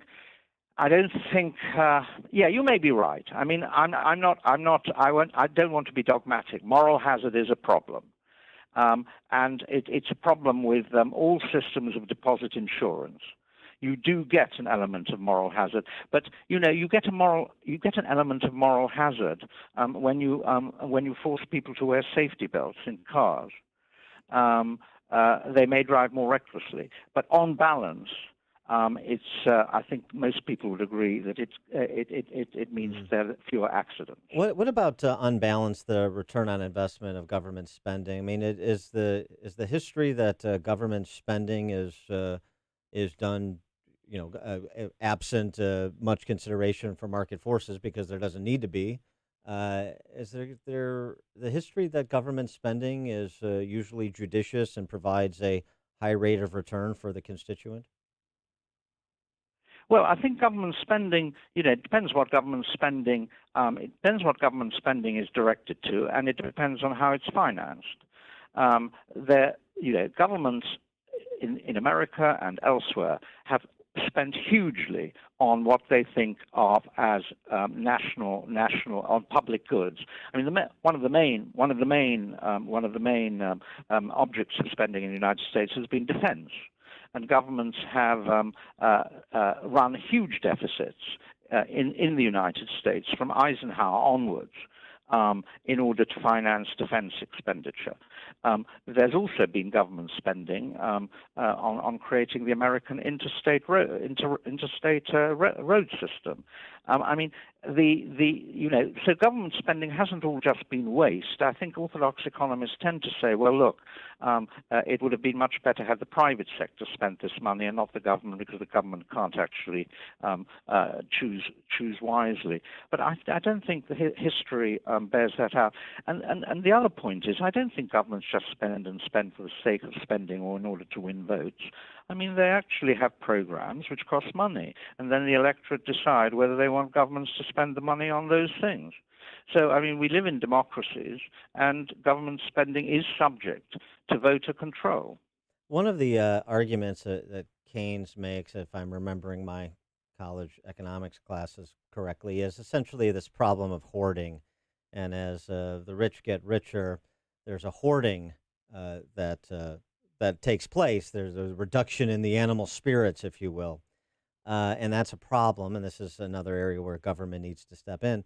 But doesn't progressive taxation, if this hoarding is a problem, if lethargy is a problem once you get rich, Doesn't progressive taxation have the same effect? Doesn't it make a rich even less vigorous about creating new wealth? Well, it may, but you see, we actually, the progressiveness of the tax system has been declining, or has declined since the 70s. I mean, at one time, the marginal rate of tax over much of the Western world was 80-90%.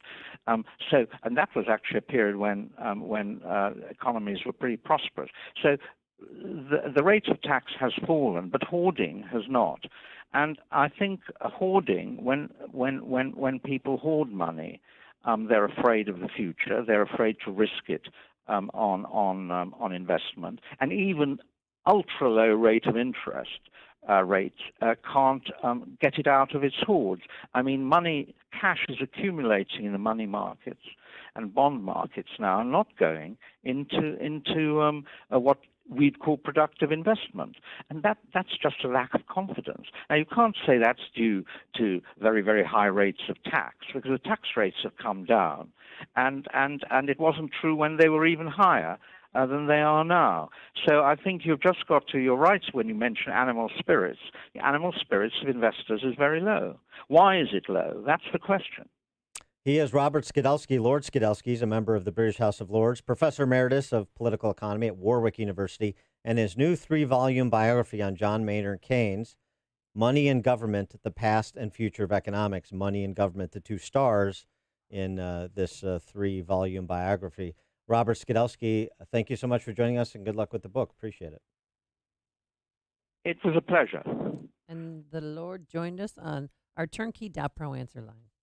Listen to podcasts of Dan and Amy from the AM 560 mobile app. Download it today at 560theanswer.com/mobile.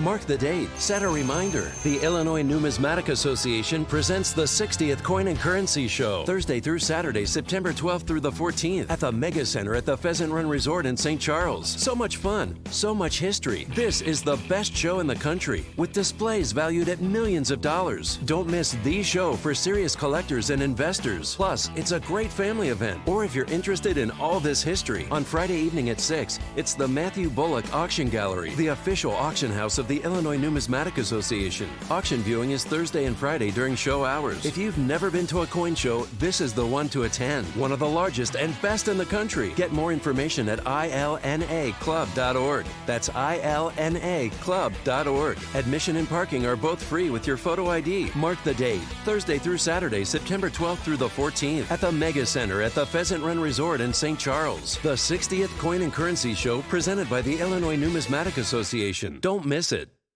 Hey, interested in refinancing your home? Then you need to call Team Hochberg, your trusted local lender, not your bank or an online lender. Meet Lucy, widow. Talk to her bank and an online lender about cashing out $30,000 to pay off debt and renovate her bathroom. Both recommended Lucy refinance out of a rate in the mid-3s into a rate in the high 4s. Then Lucy called Team Hochberg, who analyzed her situation, recommended she secure a Republic Bank HELOC instead of refinancing because it was in her financial best interest. Let's review. Lucy's bank and an online lender recommended Lucy refinance so they could make a quick buck. Team Hochberg recommended Lucy secure a Republic Bank HELOC because that was Lucy's best option. Now, if you want to work with a trusted lender who knows to always look out for your financial best interest, then call Team Hochberg now, 855-56-DAVID, or visit 56david.com. Team Hochberg has helped me and thousands of AM 560 listeners, but they can't help you if you don't call. 855-56-DAVID, or visit 56david.com. Homeside Financial, Equal Housing Lender, Illinois Residential Mortgage Licensee, MB 6761019, NMLS 1124061. Policies issued by American General Life Insurance Company, Houston, Texas. Not available in all states. For details, visit AIGdirect.com. Do you have a family? Would you like to help make sure they'll be taken care of if anything were to happen to you? If you answered yes, you probably need life insurance. Now, do you think life insurance is expensive? If you answered yes to that too, you definitely need to give AIG Direct a call. We could find you a $250,000 policy for just $14 a month, which means you could save hundreds of dollars a year. Call us now for a free, no-obligation quote. 1-800-400-6213. Since 1995, we've helped millions of people find out if they could save up to 70% on their term life insurance. See how affordably we can help you protect your family. Call AIG Direct now for your free quote. 1-800-400-6213. You could save up to 70%. That's 1-800-400-6213. 1-800-400-6213. Balance of Nature. Changing the world, one life at a time. I'm 68. I have some arthritis. I listened to this on the radio for about a year, and I said, I really have to try this. And I listened to Dr. Howard explain how they do a cold processing, which takes the water out but keeps all the essential vitamins in the fruit and vegetables. And I've been taking it for about a month and a half now, and I really enjoy it. I count on it every day. Experience the Balance of Nature difference for yourself. Receive 25% off your first preferred purchase of Balance of Nature. Plus, get a set of convenient travel bottles containing a free additional week's supply of Balance of Nature's fruits and veggies. With these discounts, you will still receive free shipping on every order. This limited time offer will only be available until the end of the week, so don't wait. Call 800-2468-751 or go to balanceofnature.com and use discount code Chicago. AM 560. The Answer. See you later, alligator. All right, so the bill has come in. Guess how much it costs to get Chance the Snapper? Probably less than the median Chicago Water Department employee made last year in overtime. $33,649. $5,000 of it went to Frank Robb's total fee, including travel and lodging. It cost streets and sand, labor costs, because remember they had to put up the equipment around the lagoon to keep people safe. That was $14,000. And you have overtime for animal care and control, $6,140, and you come up with that. Yeah, just so you know, great breakdown of this. Let's not break down the $8 billion we spend every year in the city of Chicago, but we're going to break down the $33,000 for this Gator celebrity and his sidekick, Frank. Frank Robb, Gator Bob is what they call him in Florida. He shouldn't have charged us for anything because he got the chance of a lifetime to catch Chance the Snapper, but also to throw out the first pitch at Wrigley, to get a jersey with your name on the back. And he had it really well, and he's still sucking off of this 15 minutes of fame in Florida. He did the weather last week. Excuse me. On Fox 4. Yes. This is what he does professionally, and so there's a fee associated with it. And he obviously didn't know that there would be all this attendant attention. He didn't know how much of a hick town Chicago is. The people who shouldn't charge us are the people that are city, park district, municipal employees, because we have animal control departments here, but they couldn't, the lot of them, figure out a way to catch a little baby gator in a lagoon, so we had to pay $5,000 for Frank Robb to come into town. So don't put this on my friend Frank. Okay. By the way, Chance the Snapper received a checkup. Eyes, feet, in the rear, they said it were inspected and doing well, and they're waiting for blood work to come back. Because guess what? I heard that he might be in Crawler, too. And Chance the Snapper. I heard that veterinarian is facing Me Too litigation over his rear check of Chance the Snapper. Coming up on Chicago's Morning Answer. We'll return to the debate, and the dumbest candidate running for president, Kristen Gillibrand, she's about to launch a tour, probably going to be on the North Shore or Hinsdale in the very near future. We'll explain why at 8:38. And she admitted that she peed on the potatoes. We'll explain. But first, into the news as we go. Here is Mike Scott. 66 degrees and sunshine. It was Hawaii Congresswoman Tulsi Gabbard became the most Googled candidate during last night's Democrat presidential debate in Detroit. One of the things she mentioned on stage, she would bring troops home if she's in office. This is about leadership, the leadership I will bring to do the right thing, to bring our troops home within the first year in office, because they shouldn't have been there this long. So you have the most Googled candidate and the least Googled candidate, Colorado Senator Michael Bennet. I think that we have an incredible opportunity in front of us, all of us, to come together just as our parents and grandparents did before them and face challenges even harder than the ones that we face. Other news we're following this morning, one person dead, 5 others hurt badly after a massive gas explosion in Lincoln County, Kentucky, about an hour south of Lexington. Reports the son of terror leader Osama bin Laden is dead. U.S. officials say they have intelligence that Hamza bin Laden is dead, Officials have not said when or where he died. A Cook County judge is refusing to reconsider his decision to appoint a special prosecutor in the case against Jesse Smollett.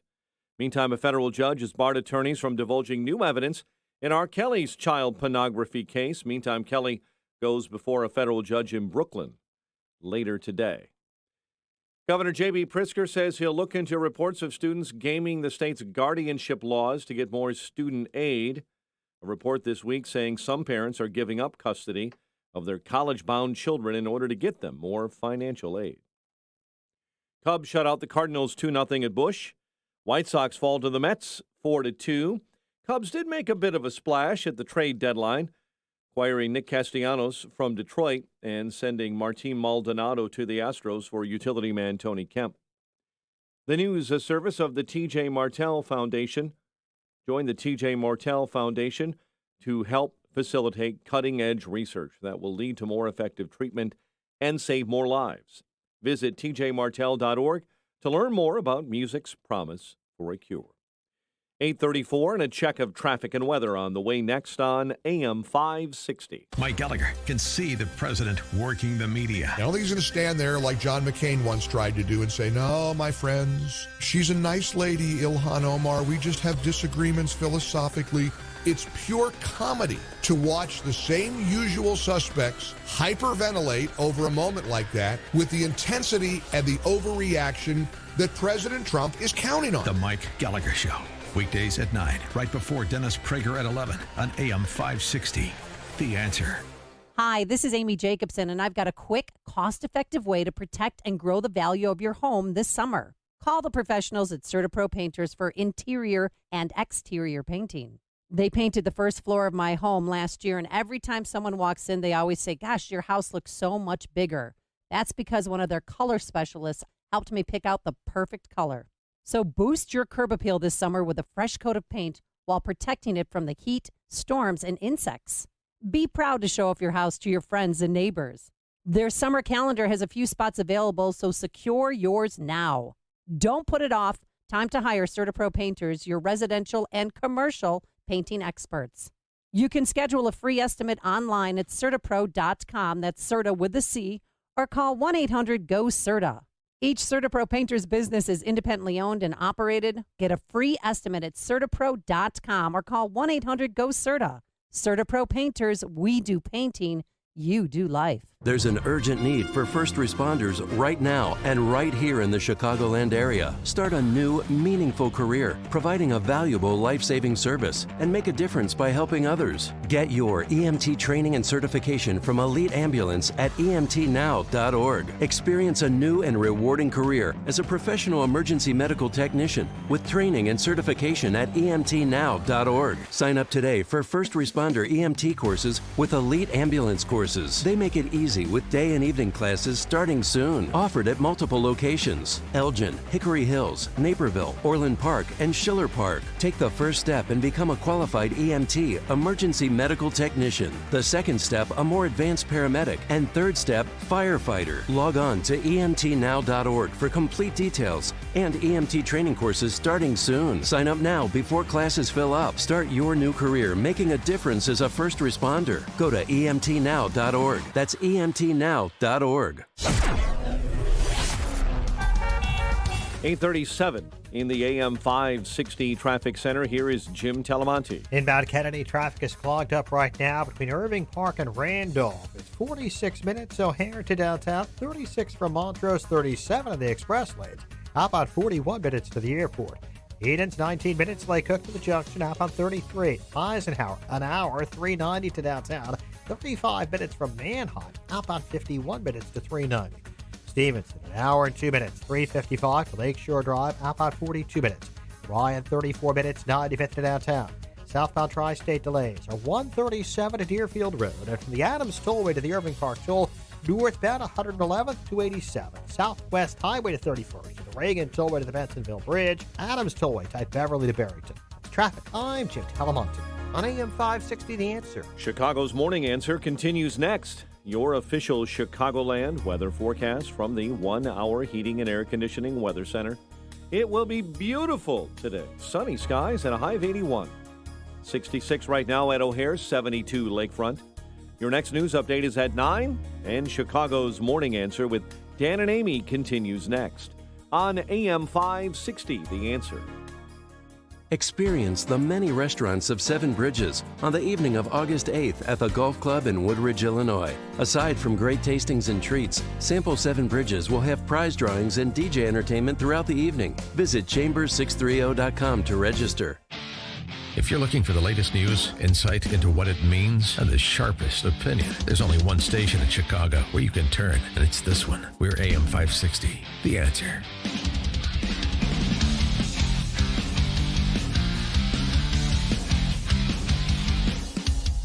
Top of the morning, Dan and Amy. I think our listener may have nailed it.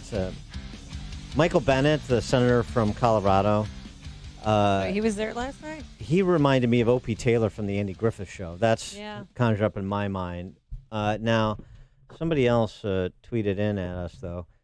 Mr. Mackey from South Park. All right, let's see here. Let's see here. Listen to Michael Bennett. Doesn't matter what he's saying. And then we'll see Mr. Mackey. Don't worry about what he's saying. It's immaterial.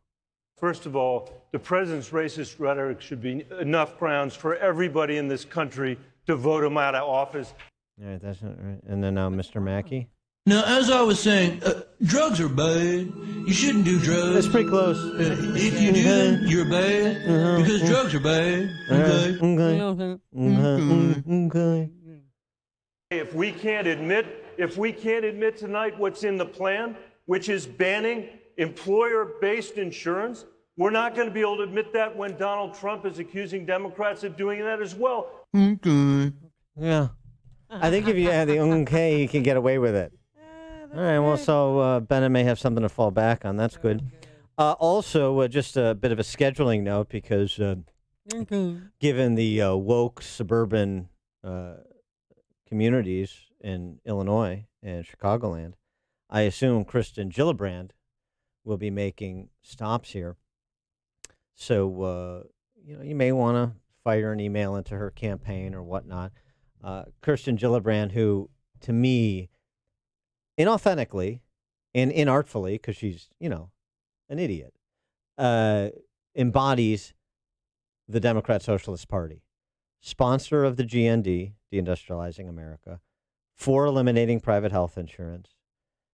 And she said this last night.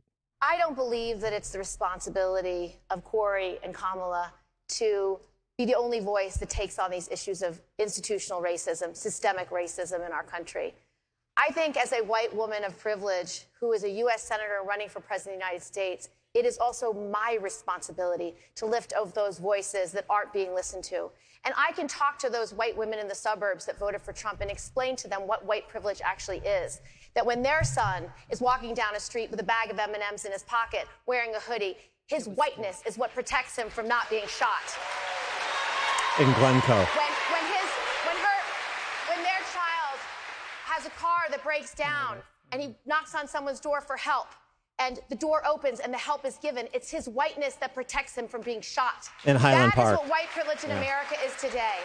And so my responsibility is to not only lift up those stories, but explain to communities across America, like I did in Youngstown, Ohio, to a young mother, that this is all of our responsibilities and that together we can make our community stronger. Yeah. Like so, they're doing Hinsdale. So, just email the Gillibrand campaign, and I'm sure she'll be happy to schedule soirees at Oak Park Country Club and Skokie Country Club. It's not going to be Bobolink or Old Elm because those are Shore Acres, maybe. Evanston Country Club, Ruth Lake, Hinsdale Country Club. All the country clubs where these very politically active women hang out. I hear about their white privilege. Yeah, or maybe a little wine and cheese thing in front at somebody who's got the dutiful gay flag and hate has no home here sign in their yard out there, Hinsdale Way, something like that. This great white women of privilege suburban tour And I just can't wait for the locales in which she may visit and the environment in which she may host these events to educate women about white privilege. The only reason your son doesn't get shot in, Winnetka is because of his whiteness. She's got it sussed out, that identity politics. I mean, the mindlessness of it all. I was reminded listening to Kristen Gillibrand, my favorite observation that I apply routinely because it's so spot on with respect to the left. And boy, this was back in a simpler day.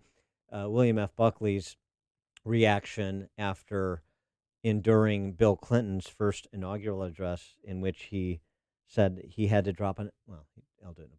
I had to drop an ashtray on the ground to make sure gravity still existed. That's sort of my takeaway from the last 2 nights and 5 hours of 20 socialists prattling on like Kristen Gillibrand. For more on the prattling on, we're pleased to be joined by Steve Cortez, CNN political commentator and a member of Trump's Hispanic Advisory Council. Steve, thanks for joining us. Appreciate it. Good morning, Dan. Hello, Amy. Morning. So Joe Biden at least pulled out of his political death spiral for the moment last night, it would seem to me. And so what's your handle on, after seeing that all these candidates for a couple of months now, on who you think would be the best matchup for Trump? Right. Well, let me just say quickly about Joe Biden, too. Look, I think he did better than he did in Miami, but that is an incredibly low bar. Let's be, very honest. Sure. I think he was still bumbling and fumbling quite a bit last night. And I'm also, of course, always shocked at how hard the mainstream media is trying to paint him as a moderate. They are dying to give him that label of the moderate Democrat. There's nothing moderate about being in favor of abortion all the way up until birth. There's nothing moderate about saying that we want taxpayer-funded health care for illegal aliens. Joe Biden has moved to both of those positions. So if he was a moderate in the past, and I think he probably was in decades past, he's certainly not today. But having said that, I do think that he would be the toughest opponent for us to take on next year. I do. I think that he has a likability and he has the capacity to reach out to working class Americans that most Democrats simply do not. Certainly Hillary Clinton didn't in 2016. And I think the other candidates in this field would not in 2020, except for Joe Biden. But having said that, I also don't believe that he can be the nominee eventually. My strong take, and I would bet money on this, is that it's going to be Kamala Harris. I really think that she has I think she has the recipe in the Democratic primary to win. I do think, though, I'll tell you this, as a Trump partisan, I relish taking her on in the general election because I think she will be easily beaten. She's far too radical. She's far too much of a Californian, quite frankly, and she's far too inexperienced. So I would be most hesitant about taking on Joe Biden, but I don't think that's going to happen. I very much anticipate taking on Kamala Harris, and I think that's who will be our opponent come next fall. Well, she was not prepared at all last night, I don't think. And when she was attacked by her opponents, about her time as a prosecutor and her health care plans, there's a lot of vacillation going on. But besides Kamala and Biden, is there anyone else who you thought would get a bump from the last 2 nights of the debates? I don't really think so. I mean, I think some of the lower tier candidates who probably don't have a shot at the nomination did well for themselves. I think Julian Castro, for instance, is a really interesting guy. I, of course, don't agree with him on policy at all. But I think he's somebody that we're going to hear from a lot more in the future, even though he's not going to get the nominee. So, I think in general, the younger folks did well. Tulsi Gabbard is somebody who I really admire and wish she were Republican, quite frankly. Again, I don't agree with her on a lot of issues, particularly related to immigration. But when it comes to foreign policy, I think she's fantastic. And she's really very Trumpian in terms of restraint overseas and keeping America out of needless wars. She speaks passionately and with personal conviction as a veteran. I also thought regarding, I agree, by the way, that Kamala Harris had a terrible night. I do think she's going to be the nominee, but I think she had an awful night last night. She was, ill-prepared, it looked like, and she was attacked.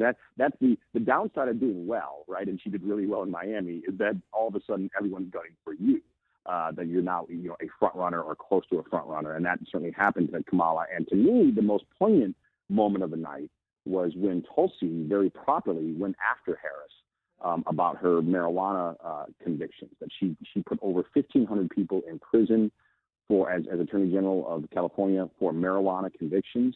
And then she laughed about her own marijuana use later. That kind of hypocrisy is exactly what really turns people off.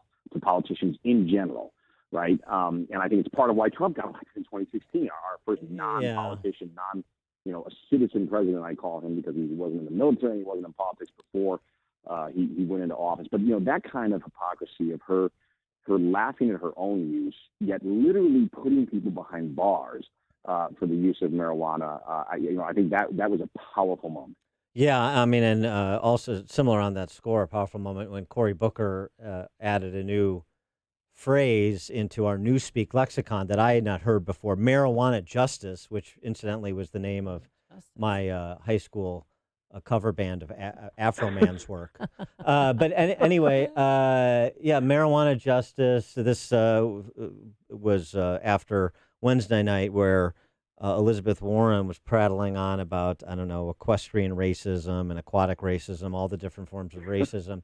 And so it seems to me that identity politics, the Democrat Socialists believe to be a feature, not a bug of their party. Certainly the celebutantes, the Socialist Spice Girls are trafficking in that. So why, if that's the case and that's the base, then why would Joe Biden be the toughest candidate? He's going to have problems bringing the base to the party. Well, no, listen, I mean, that is true. And that's why, by the way, Dan, to your point, I think that's why he won't ultimately get the nomination. I think a straight white male, quite frankly, is not capable of winning the Democratic nomination because they are so lost. They have gone so far down the road of identity politics that, Joe Biden, an old, straight white man, in my opinion, can't win the nomination, even though I think he would be their best candidate. But to that bigger point, too, about identity politics, this is really so toxic, where the Democrats have gone and where their media allies have taken us.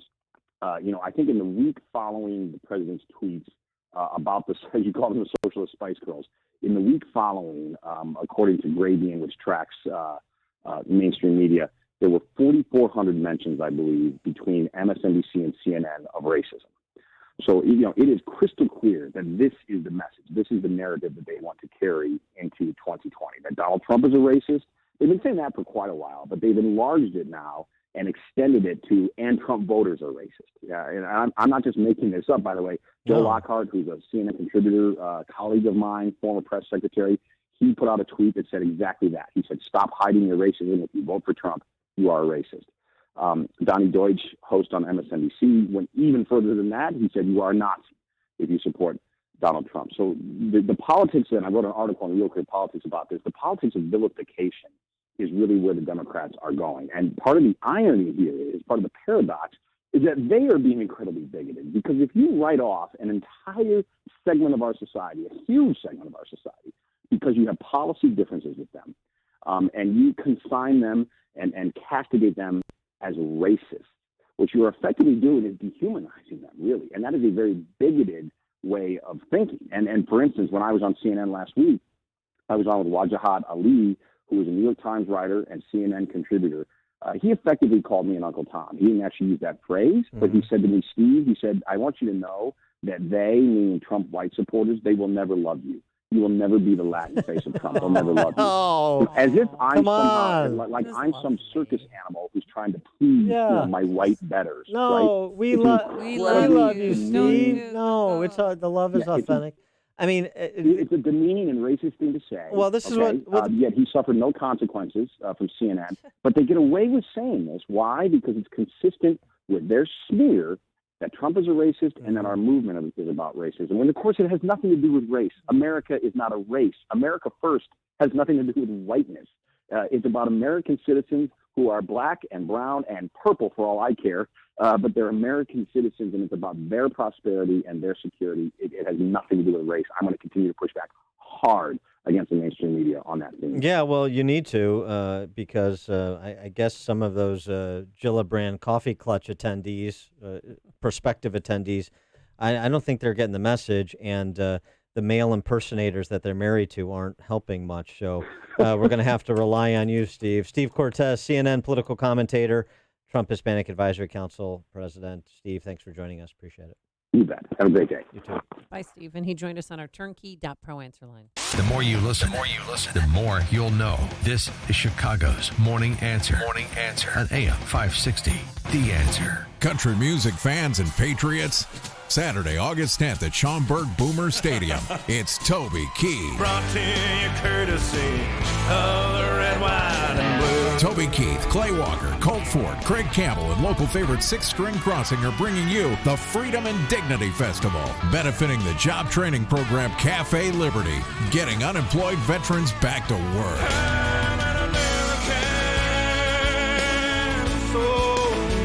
Buy your tickets now or make a donation to support getting unemployed veterans back to work at freedomanddignityfestival.org. That's freedomanddignityfestival.org. Made in America. A music festival that loves America, our flag, and our veterans.